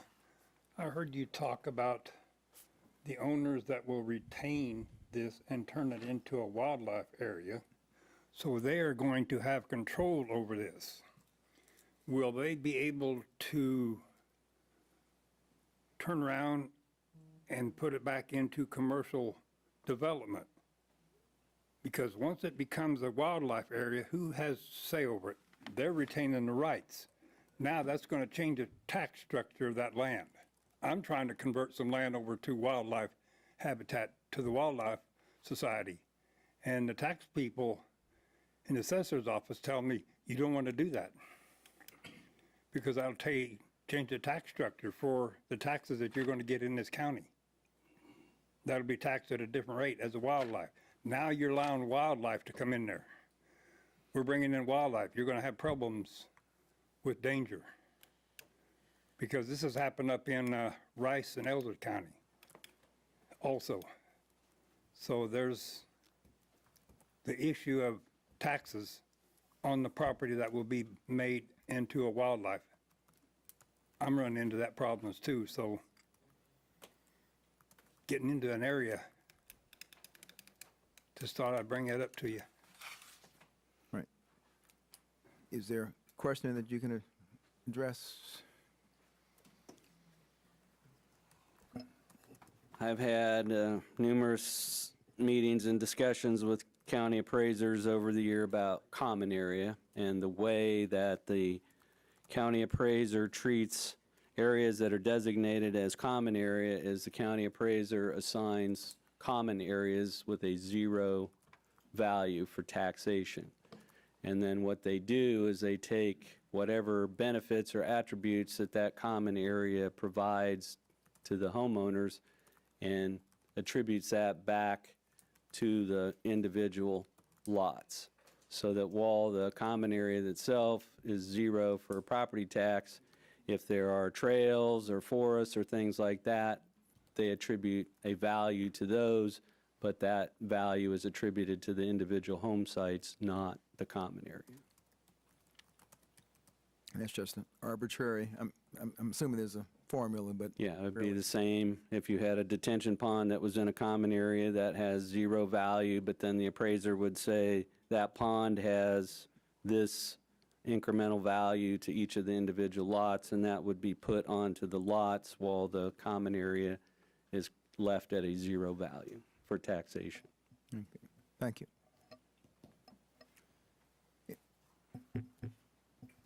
Okay, go here and then over here. Okay. Mayor Davis and Commissioners, Maurice Silberg, 1628 Overlook Drive. I have a couple of questions. Water line is one of them, obviously. I am concerned about how it's going to be allocated. I've worked a number or two in my life, and if I'm right, if you do it by lots, the developer is going to pay $57,000 of that $300,000, and Phase 1 is going to pay $243,000, which doesn't seem to be right in my mind.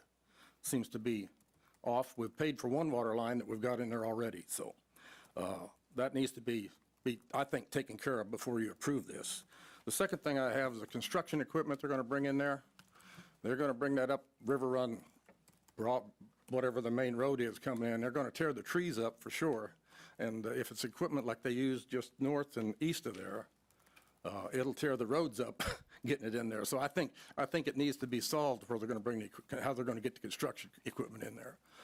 I don't believe that the golf club or golf course will let them bring it through the road that they talked about and up the emergency route. Thank you. Yep, please.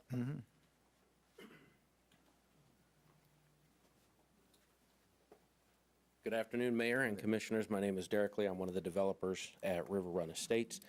To answer the first question on the water line and to give some background on that, we became aware of the water line at a DRT meeting.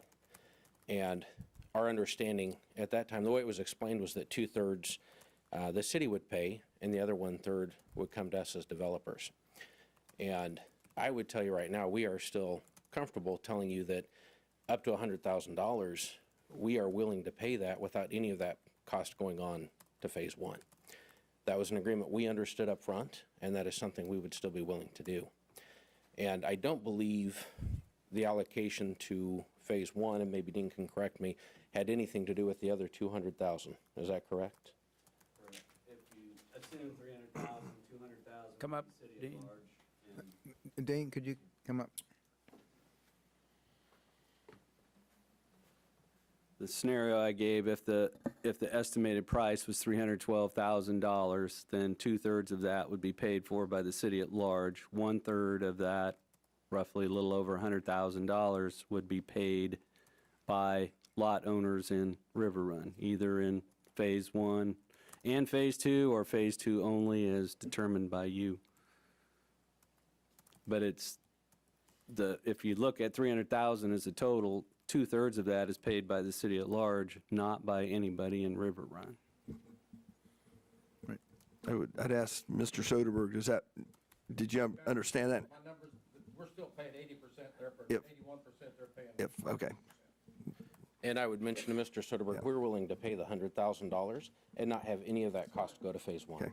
I think that's fair.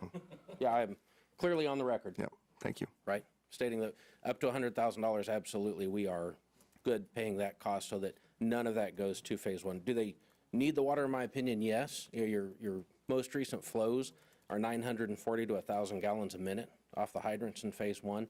No, that is not adequate for the size of some of the structures there, but that's not what we're discussing today. What we're discussing is that we had agreed that 1/3 of $300,000 would be our responsibility, and we're still willing to pay that, and would ask that that not be passed on to Phase 1.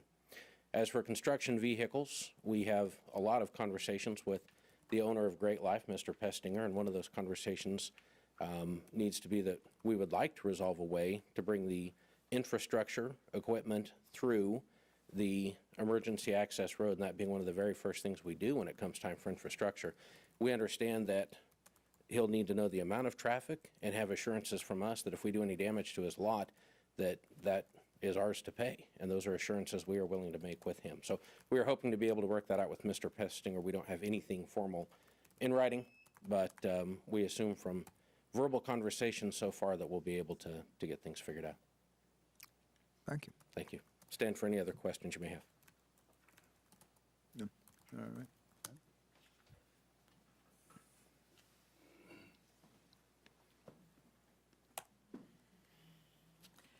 Sydney Soderberg, also residing at 1628 Overlook. I think that we are certainly happy that we're reducing the amount of residences that will be in Phase 2, so we're happy about that.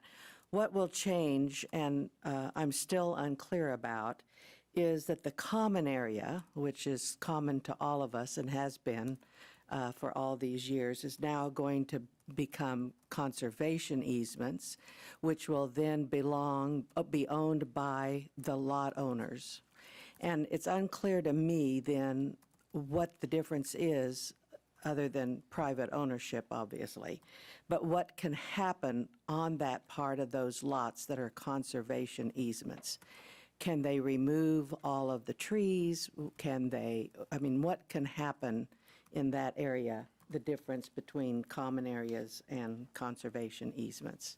We've enjoyed the way it was. We bought property thinking that that was, in fact, common area that was in common to all of us, and now that's changing to private property and conservation easements.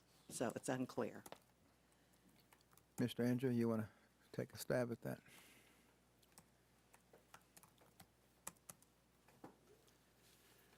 Well, there are two options or models that will be an important part of the final plat, and that will be pinned down at the final plat. Right now, there are covenants, and the covenants govern the common area, and the covenants allow the homeowners association to restrict or control removal of trees without the consent of the homeowners association. The thing about the current situation with the homeowners association is that Mr. Veneer, as the developer, is the president, vice president, secretary, and treasurer, and sole member of the homeowners association, so he's the only one with a vote at this time. The conservation easement, there's two different routes that can be done. One is it can be done through a restrictive covenant that allows the homeowners association and River Run to intervene and get an injunction to stop or block the removal of any trees or any grading. Or there's the other option, which is a conservation easement that would be dedicated and accepted by the city of Salina, that would give the city of Salina the authority through law or equity to get an injunction to stop anybody from grading or removing trees. So the idea behind a conservation easement is it's a non-possessory interest, which means the holder of the easement doesn't own the property, but they have some control from the standpoint of grading or removing trees. And so the main purpose of a conservation easement is to keep property in its natural state and preventing it from being graded or regraded or trees being removed. And so it's a question of they're either going to dedicate it through a covenant enforceable by the homeowners themselves, or they could grant an actual conservation easement, which would be like a utility easement or an access easement, and that conservation easement would be enforceable by the city. The only one I'm familiar with at this time that I worked on is on Upper Mill Heights Drive, where we had Dr. D'Souza and Dr. House built homes. They had a third lot that was platted, but it is a conservation easement, and nothing can happen on that lot without the consent of the city commission. And if anybody starts removing trees or grading, then the city commission can go get an injunction and stop that from happening. So those are the two options. Those are things that would be pinned down when we got to a final plat. There would actually be language, and everybody would have a chance to review and be satisfied or dissatisfied with that language. But right now, we're just talking about the concept of common area versus conservation easement, not the actual language.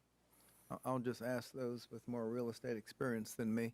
What would be the advantage to an owner to own it as a conservation easement as opposed to having the city oversee it? Well, no matter what, if it's a conservation easement, it's going to be controlled by the individual.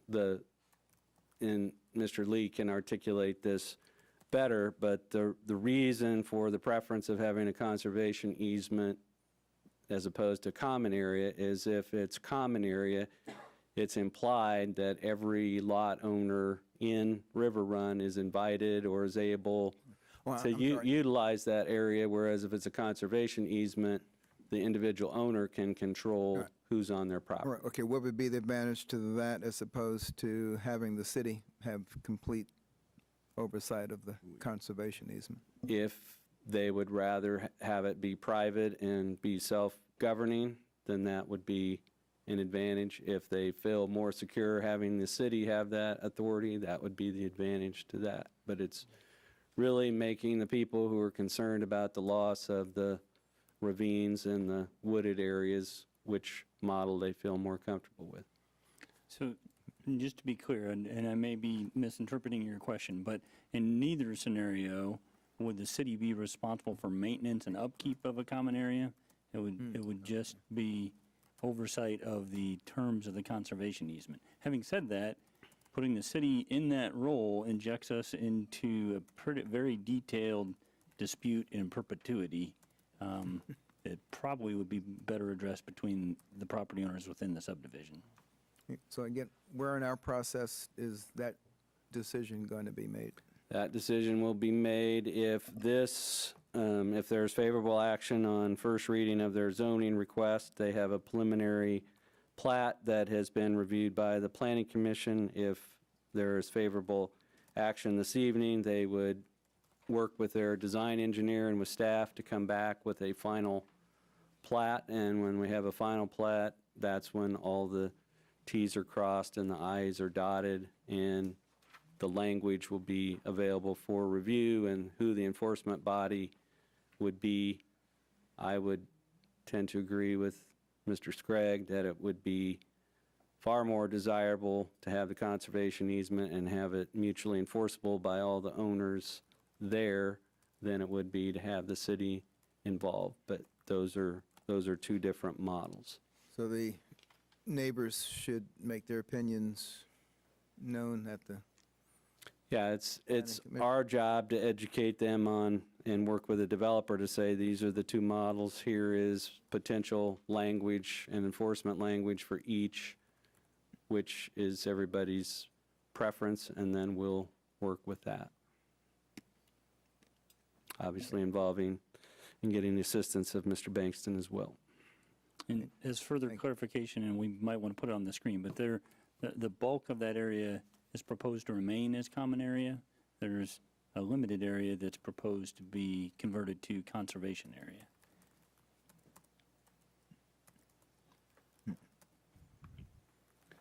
So this was a common area on the original master plan. This was common area on the original master plan. This is proposed to be retained as common area. It's a cliffed wooded ravine. There's also a wooded ravine that snakes through here.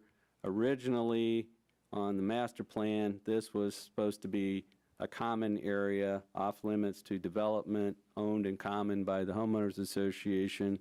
The proposal is that this owner, this owner, this owner would own these as individuals, but the conservation easement would restrict them from removing trees, grading, leveling, doing anything there that would keep it from being in its natural state. And it's not a heavily used concept, but we actually, our subdivision regulations actually make reference to that. A number of communities that are trying to preserve open space or doing cluster type development have utilized conservation easements just to keep natural areas undisturbed and natural. Looking at your different maps, I was a little confused here. So the current common area and conservation area that we're talking about would be at the rear of the proposed lots under the new development, the 11 lot. Correct? Because if you look at that, that map, it doesn't appear the common areas that butts up against the other common area, which I call the meadows, that 29 acres. This does not, but if you looked at an aerial photo or a topographic map or went out and walked the area, this is there because this is a ravine that's got 60, 70, 80 foot of drop in it. And so there's elevation changes of up to 80 feet in there. And so this was put in by the original land planner to try to have those be left as common areas so that they would stay as wooded ravines. The proposal is to more or less take that down in more of a line like this and not with this. Okay. So we would be moving that common area towards the back of those lots. You would be moving it towards the area, making this abut the common area. Which makes sense, because I was trying to figure out how some of those lots were actually going to be built on. The conservation easements do not match 100% the previous common area. And you will get a headache if you try to make a match up. Which I was. Okay. So we're actually lots 10 through 19 on the backside here. Were those actually buildable lots? If you look at the original phase 2? Yeah, if you look at the topographic map, that's this is actually down in the lower level. Is that in floodplain? This is the floodplain line right here, but none of these lots were in the floodplain. Not where this faint dashed line right there was the floodplain boundary, and so where the homes would be was not in the floodplain. So realistically, was lot 10 through 19 buildable? If they had utilities in a street, conceivably, yes. Okay, so they were, okay. I haven't. But they were in the flatter, lower area. It's less efficient to develop home sites with just on one side of a street. And so this group decided the original plan just more or less followed this winding road that goes all the way down to the lower level. What they have done is just cut it off right here, and this is not, the road is not being continued as originally planned. Okay. All right. Does the homeowners association own the streets? No, those are all public streets. Okay, and maybe the residents can answer this. How's the homeowners association have a member of one? Well, what has happened is the articles of incorporation have been filed, the bylaws have been filed, the homeowners association exists. What has not happened is that the homeowners association has not had an organizational meeting at which all the potential homeowners and voters would meet and elect a slate of officers to operate the homeowners association. So the homeowners association as it stands consists of one member. And that's because they haven't convened and formed their association with other officers.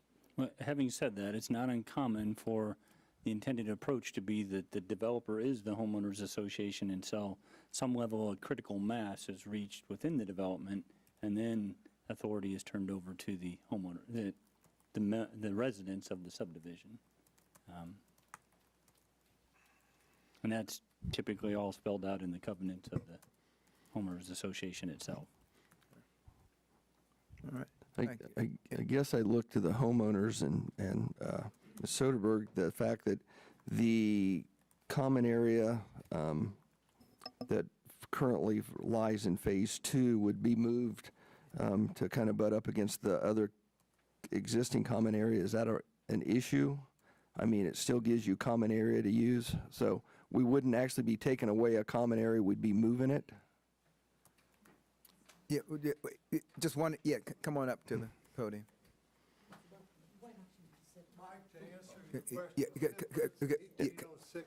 Come all the way Wait up. till you get up here, and then move the mic up so we can hear a little I taller. appreciated Mr. Lankwitz's statement. We've been there over 16 years, and we paid all of our specials as they came due and thought this was a great day.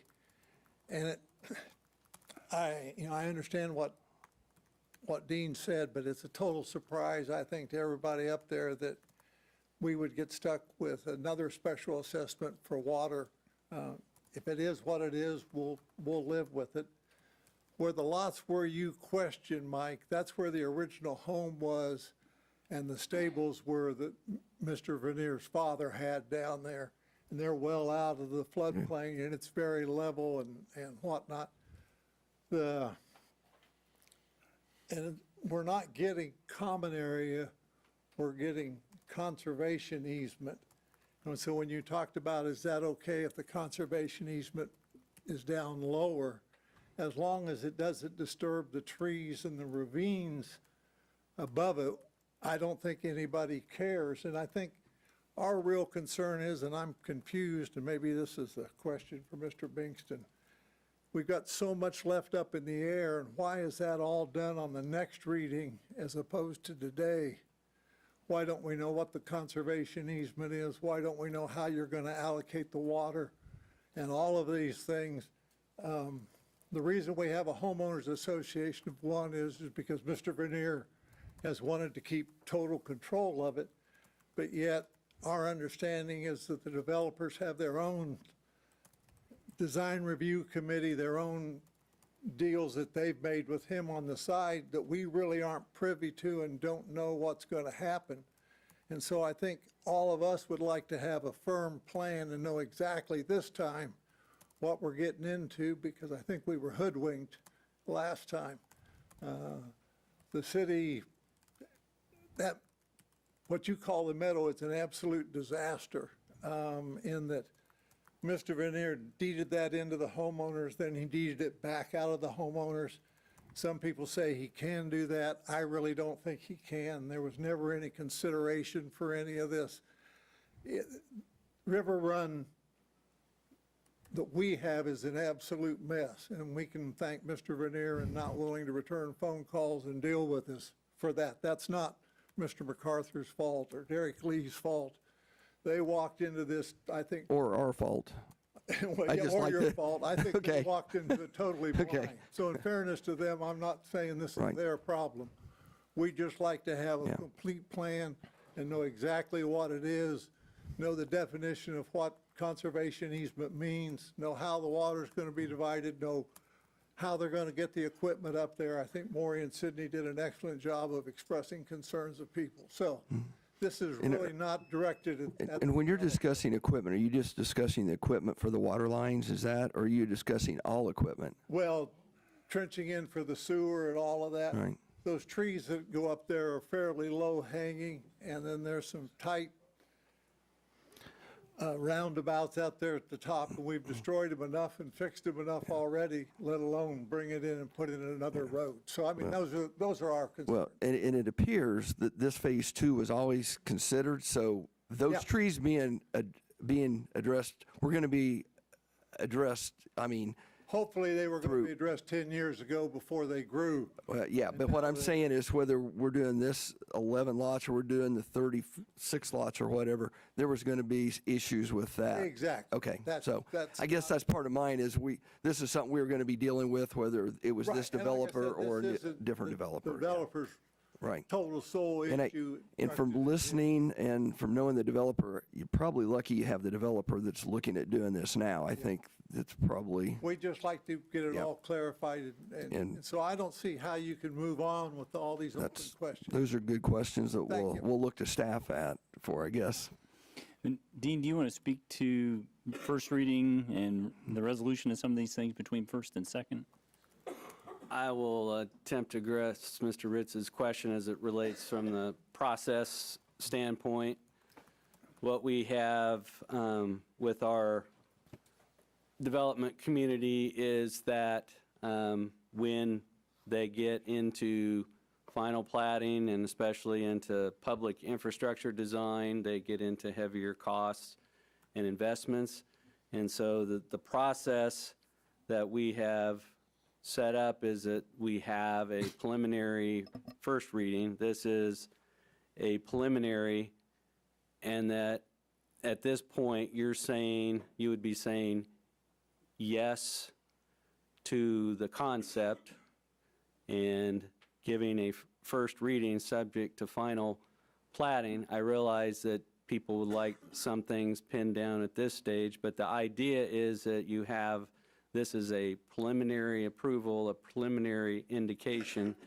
It is an indication to the developer that you believe in their concept and that they can feel comfortable expending additional funds on engineering design, those types of things.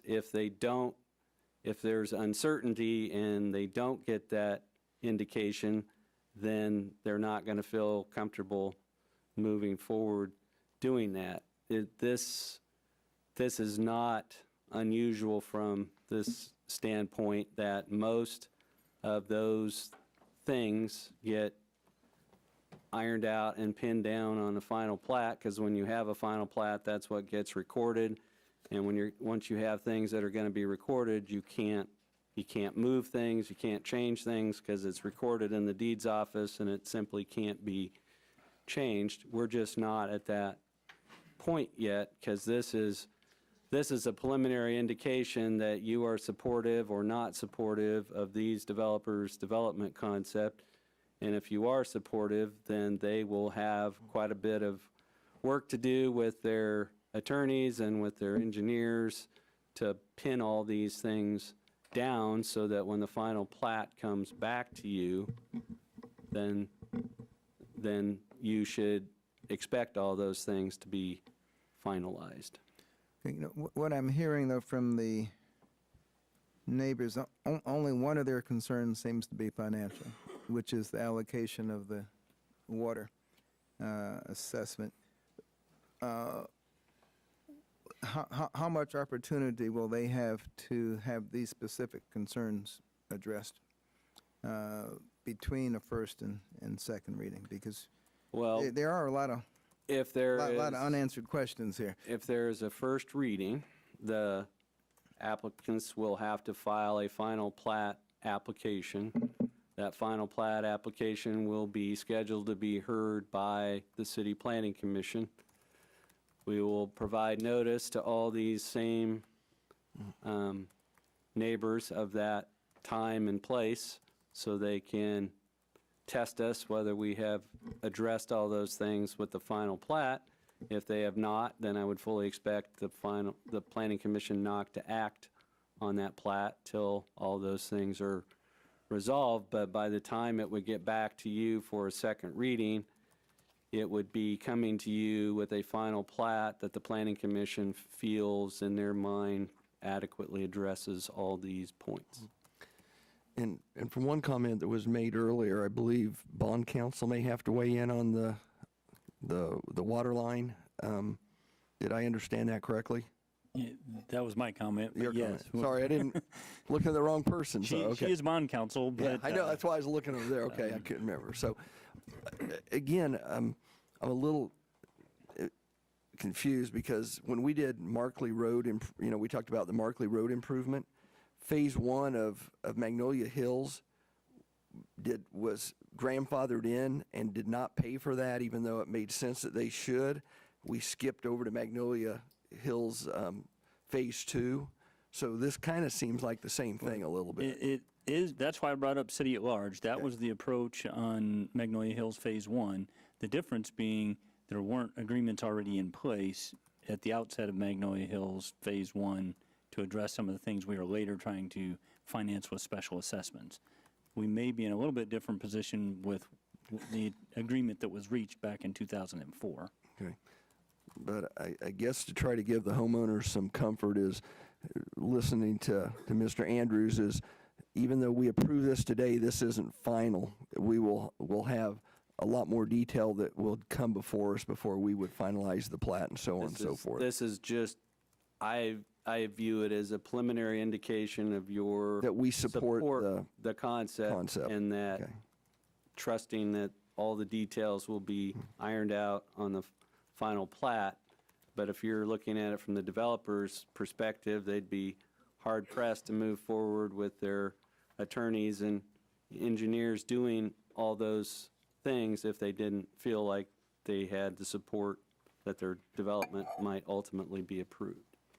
And all of the questions and concerns raised this evening would be, they'd at least be recommended actions the next time we see this?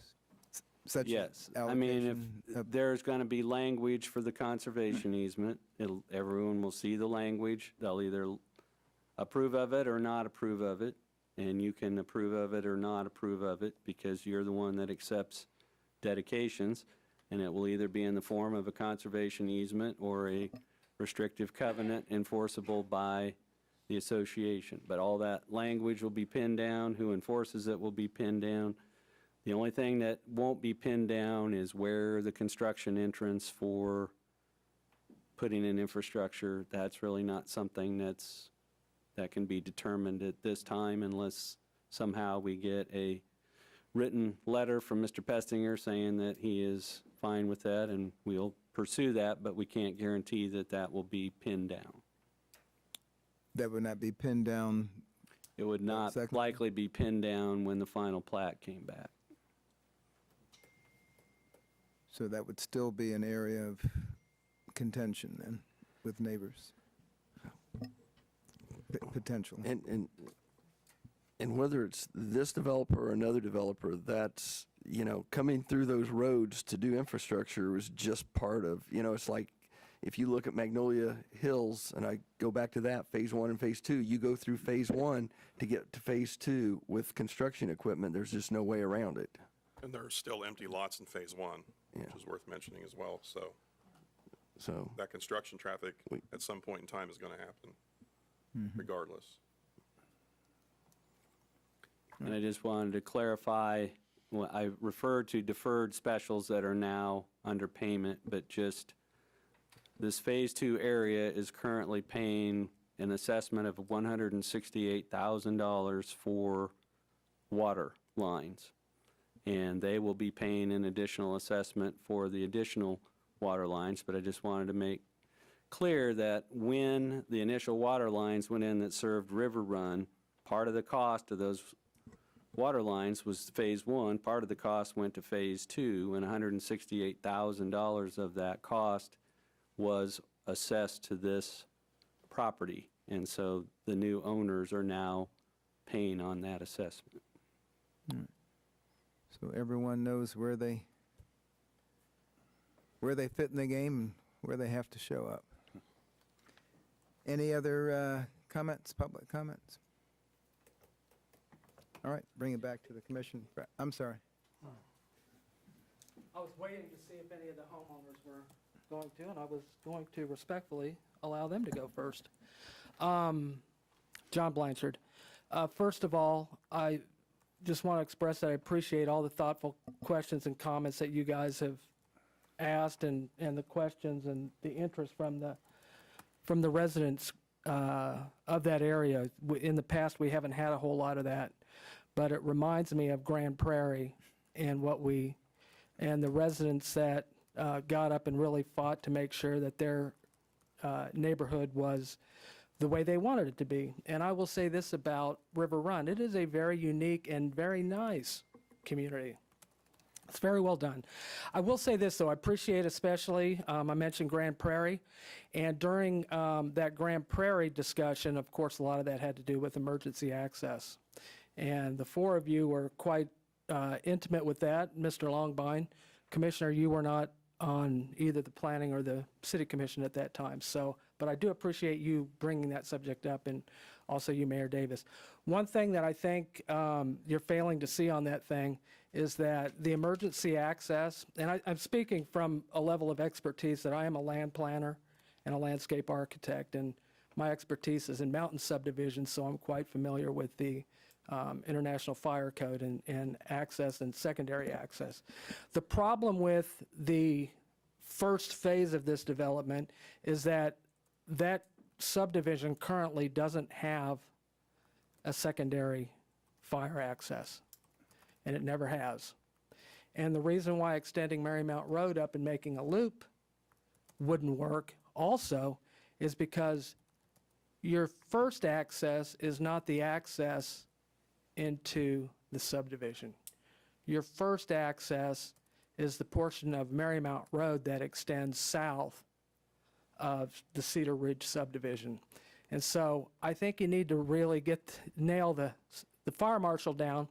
And I will say this, I know that because Dr. Hankey and I looked at all the numerous violations of the fire code or exceptions that were made, and there were over 24 of them. At the time, we were told that they were going to go in, they were going to address all of those and get back to the city commission about that. I don't think they have, because if they had, they would have found out that the existing secondary emergency access on that is not only violates the separation, but there is no second access. There's only one access in total. So I'll leave it at that, because I didn't even come to address this item. It's a nice subdivision. I hope you'll take fully into consideration the concerns of the residents. But I came for Citizens Forum to address another item of public safety. So thank you guys, and thank the residents for the deliberation, and it was very thoughtful. Are you able to quickly show where the, Mr. Wood could go to the aerial photo again. I'll show something that the city did as a city-in-large project as a fire safety enhancement. When River Run was proposed in 2003, Mr. Blanchard is correct. The actual entrance to the subdivision was right here. And so in terms of the total length of the cul-de-sac, you had one entrance here, and it came all the way down to here. When Cedar Ridge was done, not with full support from Mr. Hayworth, the city punched through this street right here so that there was an alternate way to get to this entrance and to this point here, so that if this were ever blocked, the fire department could come here to get here, and then they would have access through the Elks Club to get to the secondary access, or they could come through River Run Parkway. But this street segment was actually paid for by the city commission as a city at large expense as a fire safety enhancement, because it provided two ways to get to the entrance here. May I address that, because that's not what I was talking about? Mr. Andrew, may I borrow your... Getting off topic. I'm talking about right... John? Nope, I'm talking... Yeah. Oh, I'm sorry. I wasn't talking about up here. I'm talking about right there. That's your single point of entry. That is your single point of entry right there.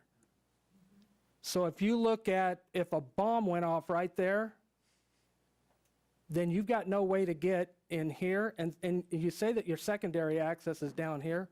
Well, you have to go through that to get to all of it.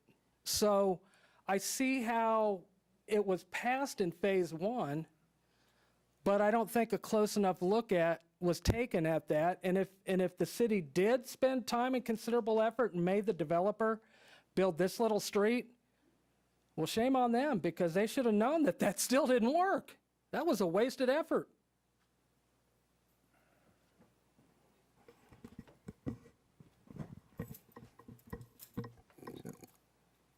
that needs to be added to the list of things to be remedied? Or get the fire I'm not sure there is a marshal's- remedy, or- given or the get the fire topography and marshal's the opinion? configuration, but we can continue to take a look.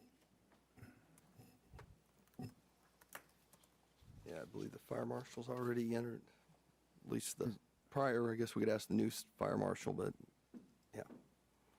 I don't see it as an issue. So, is that the only entrance in? And that is a singular point of constriction, yes. I don't know that there's other street system to connect to. Okay.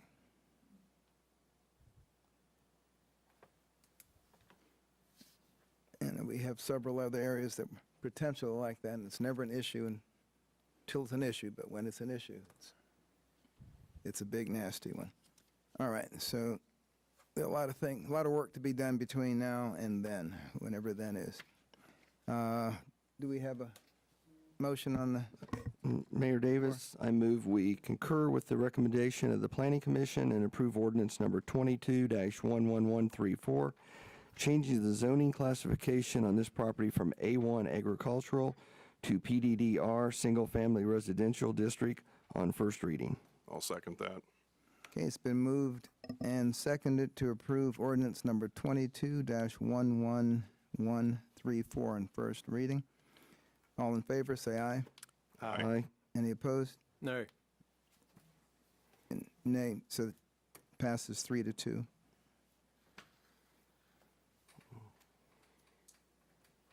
We now move to 7.2.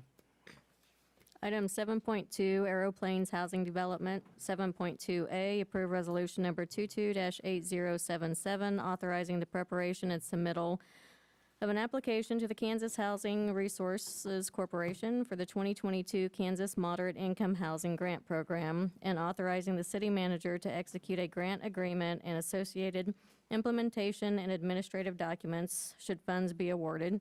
And item 7.2B, approve resolution number 22-8078, waiving the residential building fees associated with the Building Kansas LLC Aero Plains Rural Housing Incentive District. Mayor Davis, I'll recuse myself at this time. All right.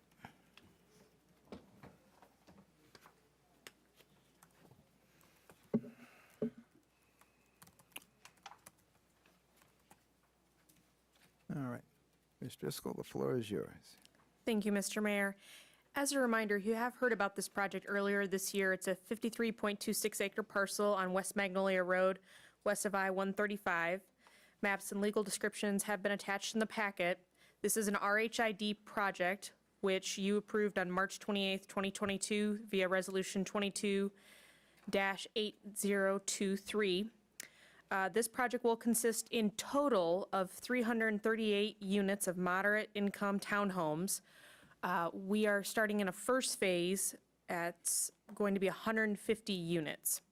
And I'm distinguishing between those two phases because it's relevant to how these incentives will affect either the whole project or the first phase that's being conducted. So the RHID district was created over the whole project, and then what they sought tax incentives for was the first phase of the project in March. So their request today, and this is a request that has been discussed throughout their conversation with the governing body, was to seek moderate income housing support in that grant program with the state. This is similar to what we did with Southview Estates or Ryan Addition, which is our other RHID subdivision. And then they are also seeking waiver of the building permit fees, which is also a similar request made by Southview or Ryan Addition. The current housing policy that the body adopted does support the RHID component, but it doesn't specifically call out MIH, and it doesn't specifically call out the waiver of building permit fees. These are both something that you have the discretion to make that decision regarding. First off, the MIH is a grant program through Kansas Housing Resource Corporation. That's the housing wing of the state. And this grant is awarded to cities and counties for down payment assistance to develop multifamily rentals, single family, for purchase homes, or infrastructure in communities where a population is fewer than 60,000. This is to help address shortage of safe, affordable housing and have a good impact in rural communities. This grant has undergone quite a bit of change this last year.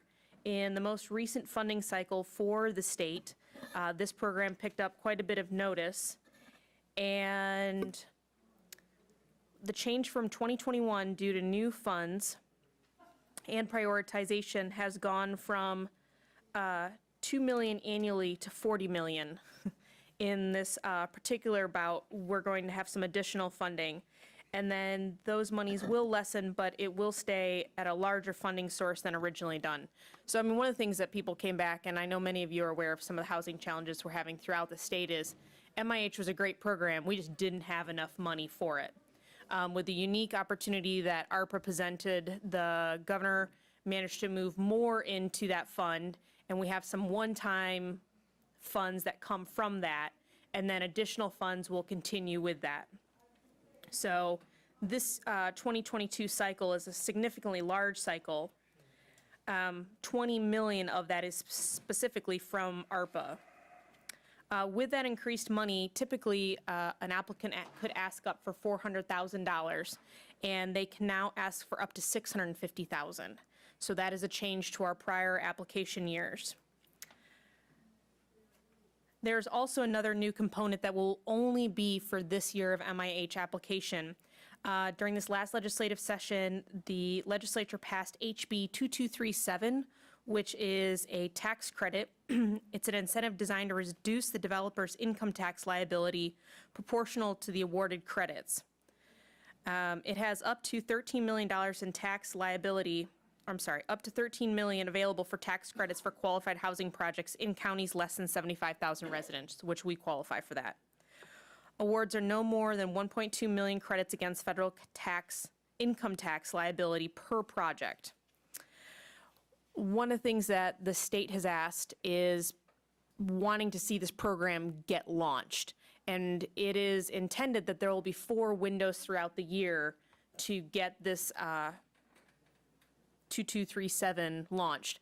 But Kansas Resources decided to take the 2237 and the MIH, and it's like if you applied for MIH, you're also applying for this one.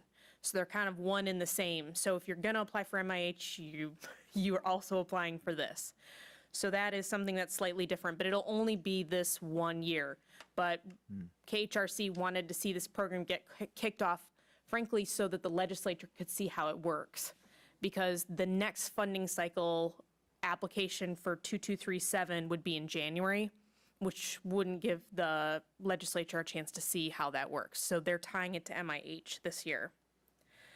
The secondary piece to the request is a request to waive of building permit fees. All building permit fees associated with this project, that's including phase 1 and phase 2. So the MIH application, just for phase 1. The building permit waiver fee is for the whole project. So if they do all 355 units, then they could have building permit fees waived on all of that. Now, if they don't do them all, we don't waive them all. So it's on a per permit basis. So it's about the number of units or that they complete and the building permits that they pull.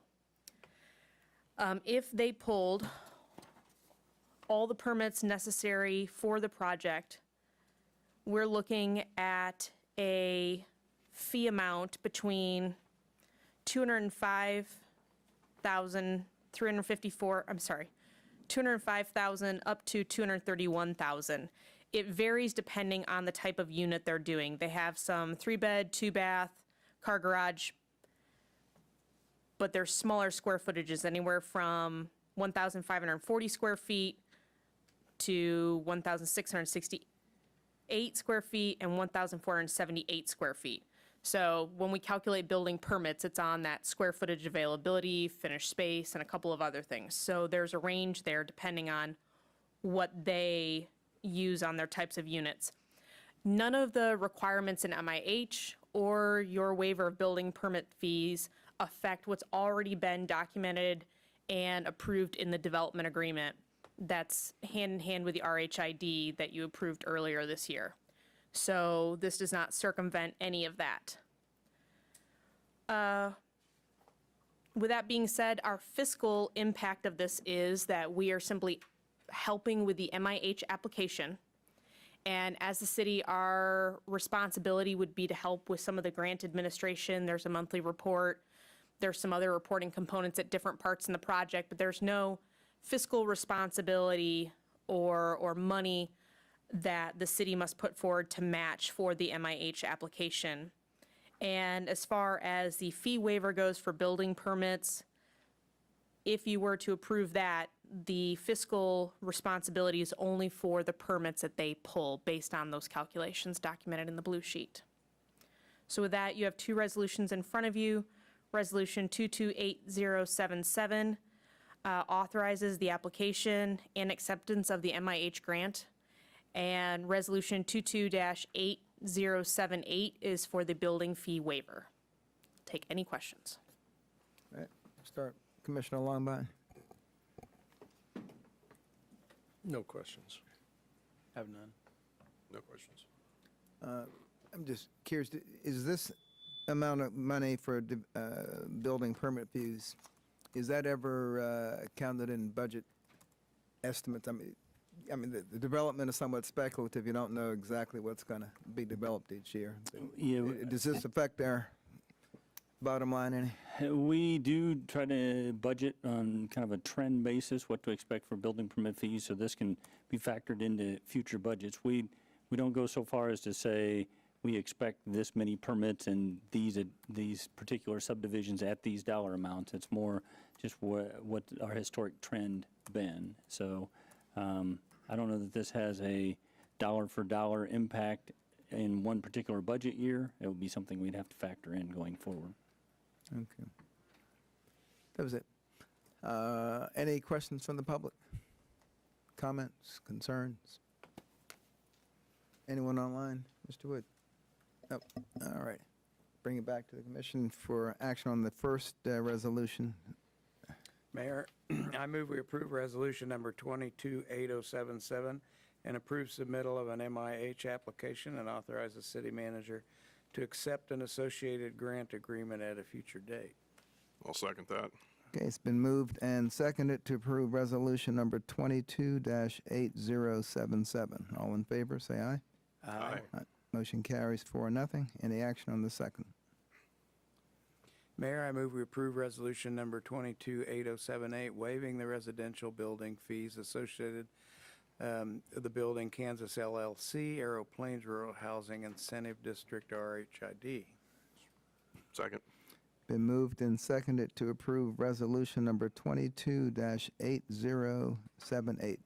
All in favor, say aye. Aye. Aye. Any opposed? Motion carries 4-0. Thank you. And we can let Commissioner Hoppick, come on back in. You're welcome. Mayor, could we take a break? Yes.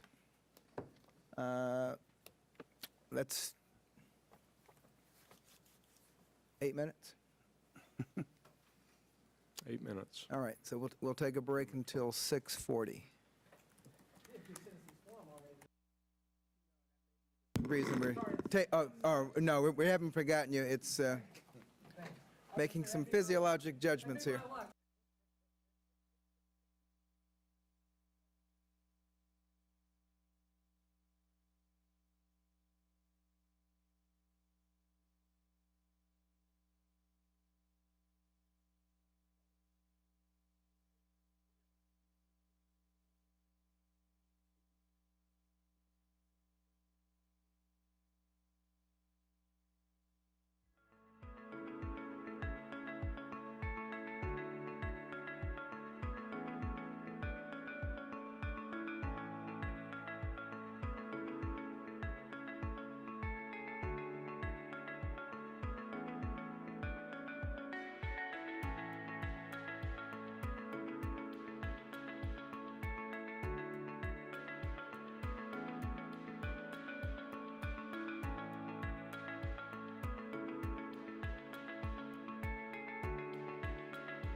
development next to my house, and they're like, hey, we're gonna do a minimal number of lots. They're all gonna be like 2.5, 3 acre David says we're on. luxury. All right, we are back in session.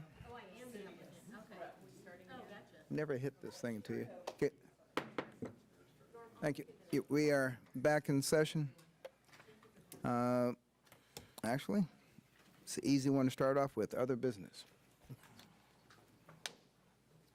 No other business? All right. We will now move to Citizens Forum, which is an opportunity for anyone to come to the podium to address an issue of their choice. We ask you to try to look at the clock over there. Keep your comments around the 3-minute range. Thank you, Mayor, and I'll act like you weren't directing that toward me. But no, I do appreciate your willingness to hear a point out fully. The reason I've come here today, as I said earlier, was about public safety. You know, there was an old joke in Salina years ago that says, come to Salina on vacation, leave on probation. And of course, that referred to a lot of DUI and DWI and all that. And so that's the issue I want to talk about tonight. And I want to start by giving a little bit of background. The police department policy has General Order O-2201, and that subject is driving under the influence. So this is the Salina policy on driving under the influence. It was put into effect and issued on February 2018, and it amended the 2012-15 same policy. The policy reads that officers shall stop any driver who is believed to be operating a vehicle while under the influence of alcohol and/or drugs and effect an arrest for same when probable cause exists. Of course, being a former police officer, Commissioner, you know that probable cause is necessary to pull the person over as a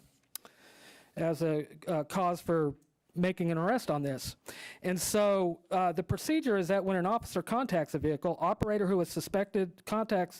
a vehicle operator is suspected of being under the influence of intoxicating liquor and/or drugs, the following procedures will be followed.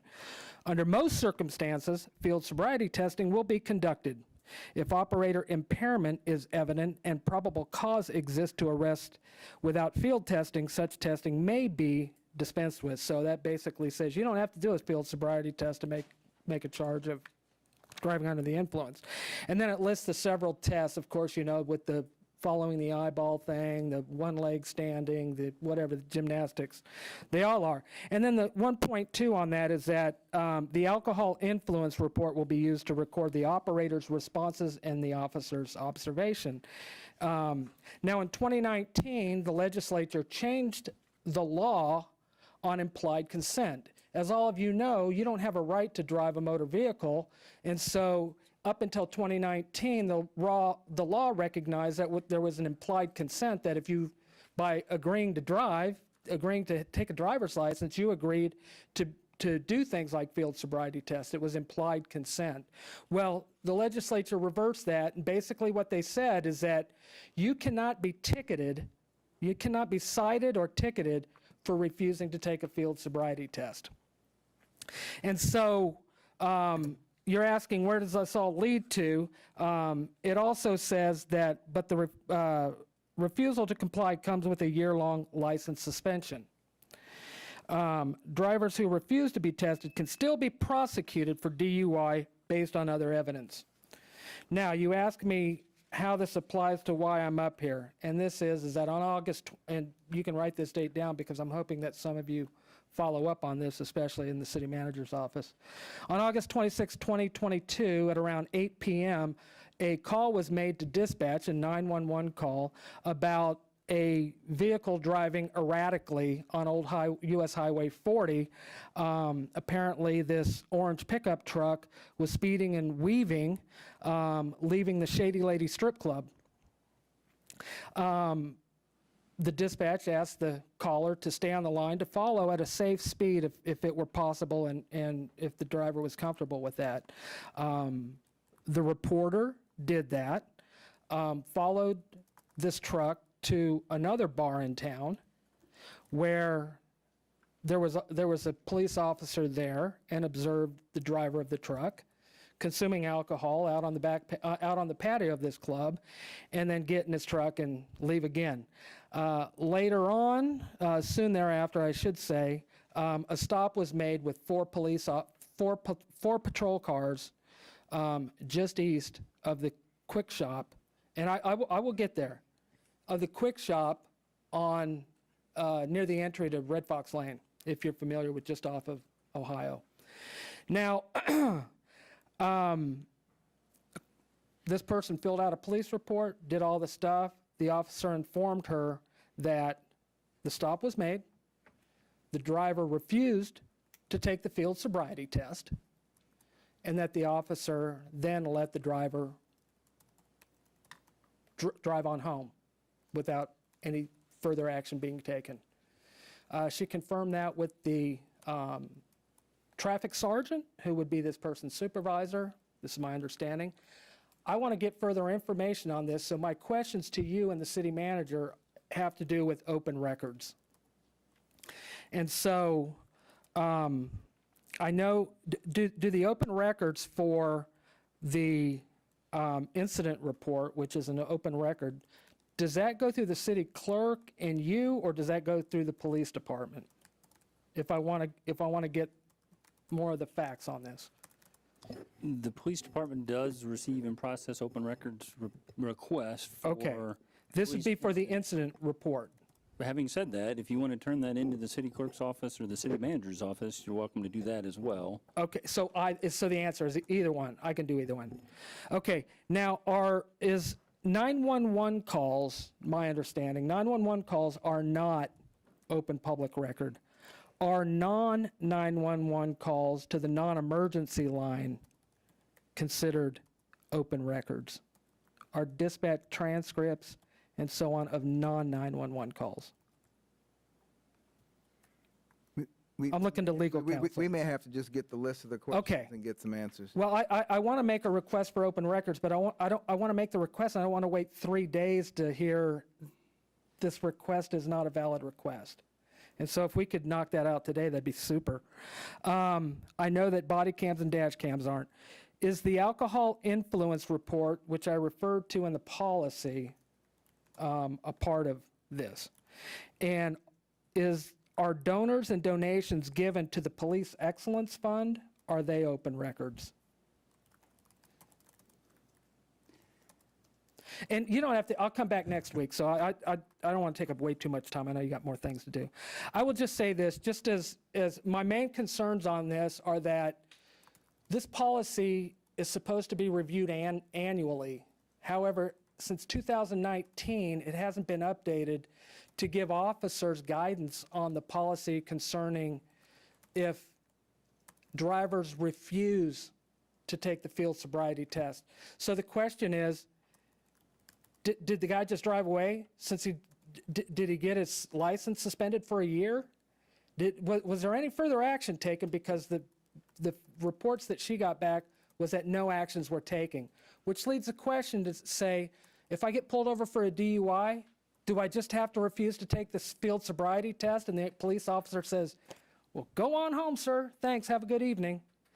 Or what is the process? And again, I'll come back next week, and hopefully you can research this and give me some more answers, because I think at the very least we need to provide our officers with more information in the policy to suggest what needs to happen there. And also, just so you know, the worst thing that could happen is for somebody to get killed, because the person is known to be a repeat offender. Okay. And so I'll have more details next week. Thank you, sir, for the time. I think it's an important issue, and I hope that we can get some answers next week. Thank you. John.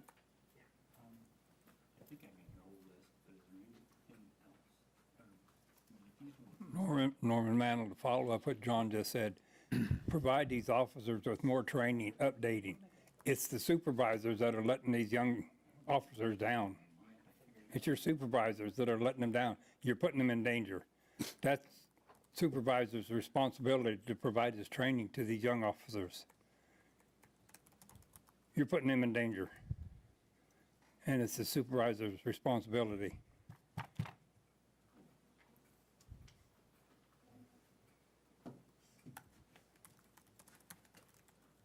Dalton McDowell, Salina. To add on to what's been said already, there was a Facebook post out this weekend that somebody was trespassing on somebody's property, trying to break in. PD supposedly was going to send them a link to fill out a report.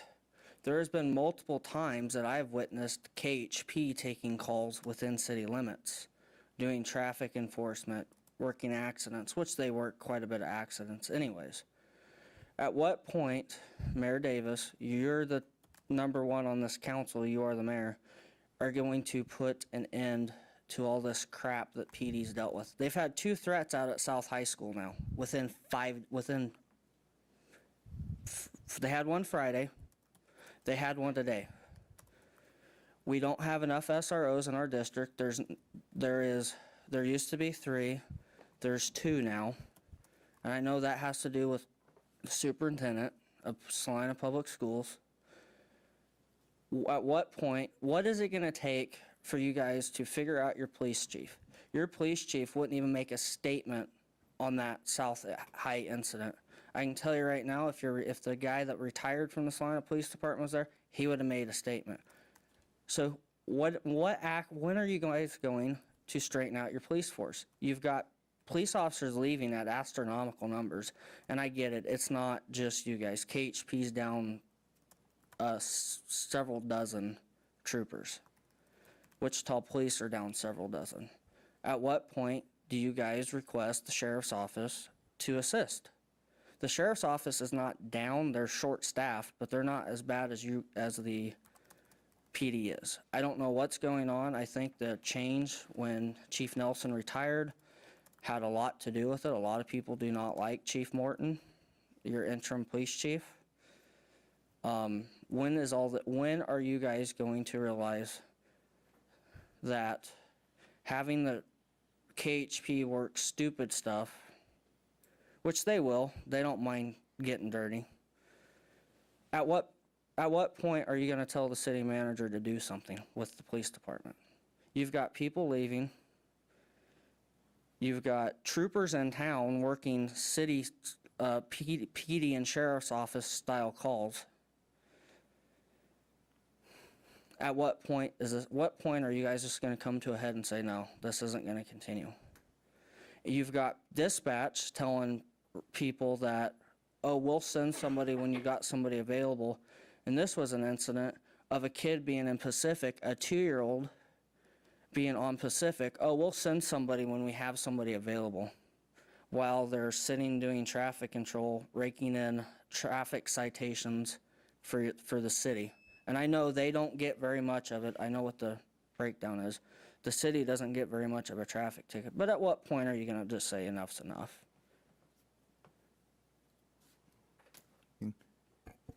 So you know, local jurors, come on up. The local agencies do work in a cooperative fashion. But doesn't the sheriff's office assist with PD calls? They don't unless they're... Well, the sheriff has his own calls, but a lot of things you want us to control are societal issues. You can control what he does, and but none of us have magic wands to make officers appear. you can control him, and he's the problem. Yes, ma'am. Hi, Elise Carter, Salina. I just had a quick question or a possible consideration when we move forward with the Ambassador Project for affordable housing, if we could consider alternative power, wind and solar. That's all. Can you repeat that? Alternative what? Power sources. Power source. Yeah. To reduce the cost of Oh, you're it talking to like pass solar? on to the residents. Solar and wind, yes. Okay. A couple of years ago, maybe more than a couple of years ago, we were talking about that, bringing that into some of the developments, and it just kind of flew away. But it's I hadn't thought about it recently, but that's a nice way to be, for a community to be cutting edge.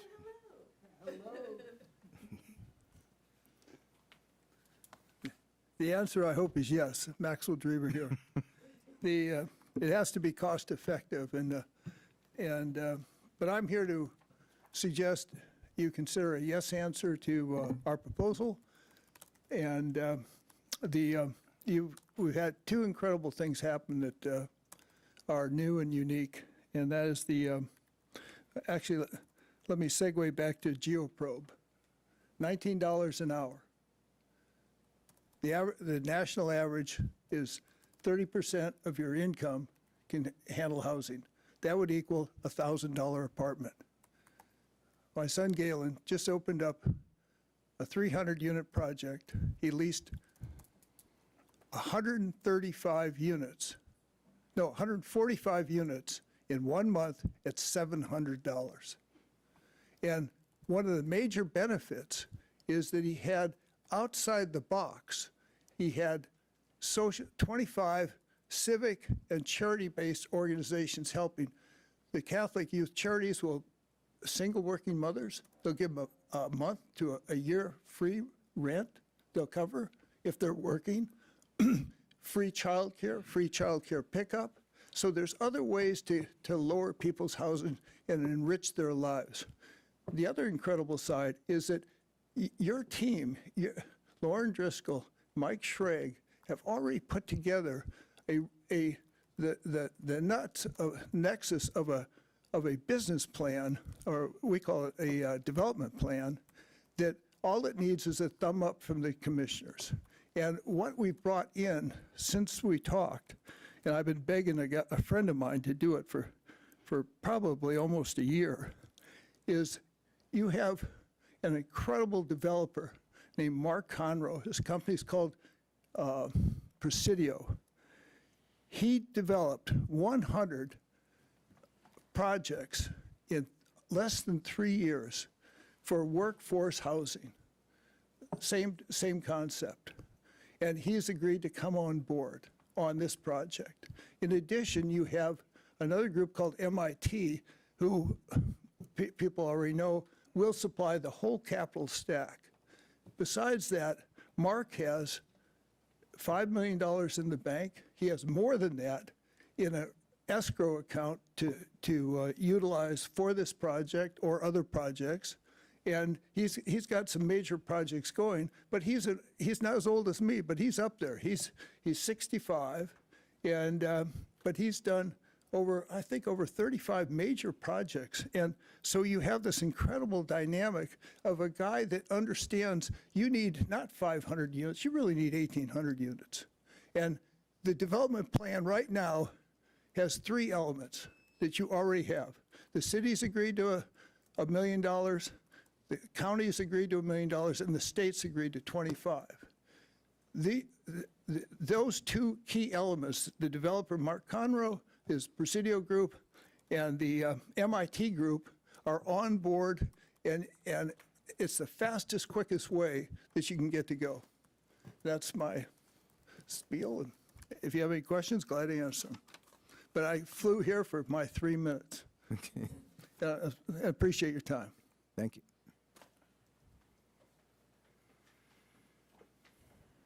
Anyone else? All right, we are going to move on to a request for an executive session, and I'll ask the city manager to it's a 30 minutes. All righty. And I'll ask Commissioner Longbine if he... Mayor, I move the City Commission recess into executive session for 30 minutes to discuss the subject of legal considerations relating to the Drever Partners LLC development proposal with legal counsel based upon the need for consultation with an attorney for the public body which would be deemed privileged in the attorney-client relationship pursuant to KSA 75-7319B2. The open meeting will resume in this room at 7:29. It's been moved and seconded to recess into executive session for 30 minutes for the purpose of discussing legal considerations as described. I'm sorry, what time? Come back at 7:30? Yeah, I guess. Okay. Let's make And- it 7:30. Okay, and we'll be back here at 7:30? Off the clock there. All in favor, say aye. Aye. Okay, that's 5. We will be in executive session for 30 minutes. Commissioners, in addition to yourself, intended attendees would be myself, Deputy City Manager Jacob Wood, Assistant Sean Hennessy, Lauren Driscoll, and City Legal Counsel Greg Bankson. Thank you.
All right, we are back in regular session, and we need more time. So I would ask Commissioner Longbine to so move. Was it 20 minutes or 25? 25. 25. Mayor, I move the city commission recess into executive session for 25 minutes to discuss the subject of legal considerations relating to the Drever Partners LLC development proposal with legal counsel based upon the need for consultation with an attorney for the public body, which would be deemed privileged in the attorney-client relationship pursuant to KSA 75-7319B2.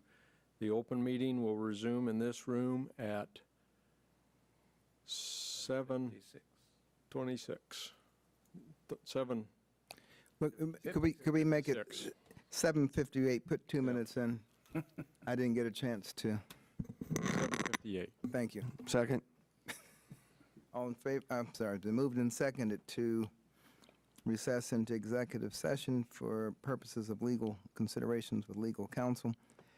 All in favor, say aye. Aye. All right. Be back at 7:58.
All right, we are back in regular session, and after much discussion, we don't have any official action to take here during the meeting, so I will ask for a motion to adjourn. So moved. Second? All in favor of adjourning, say aye. Aye. That's 5. See you next week.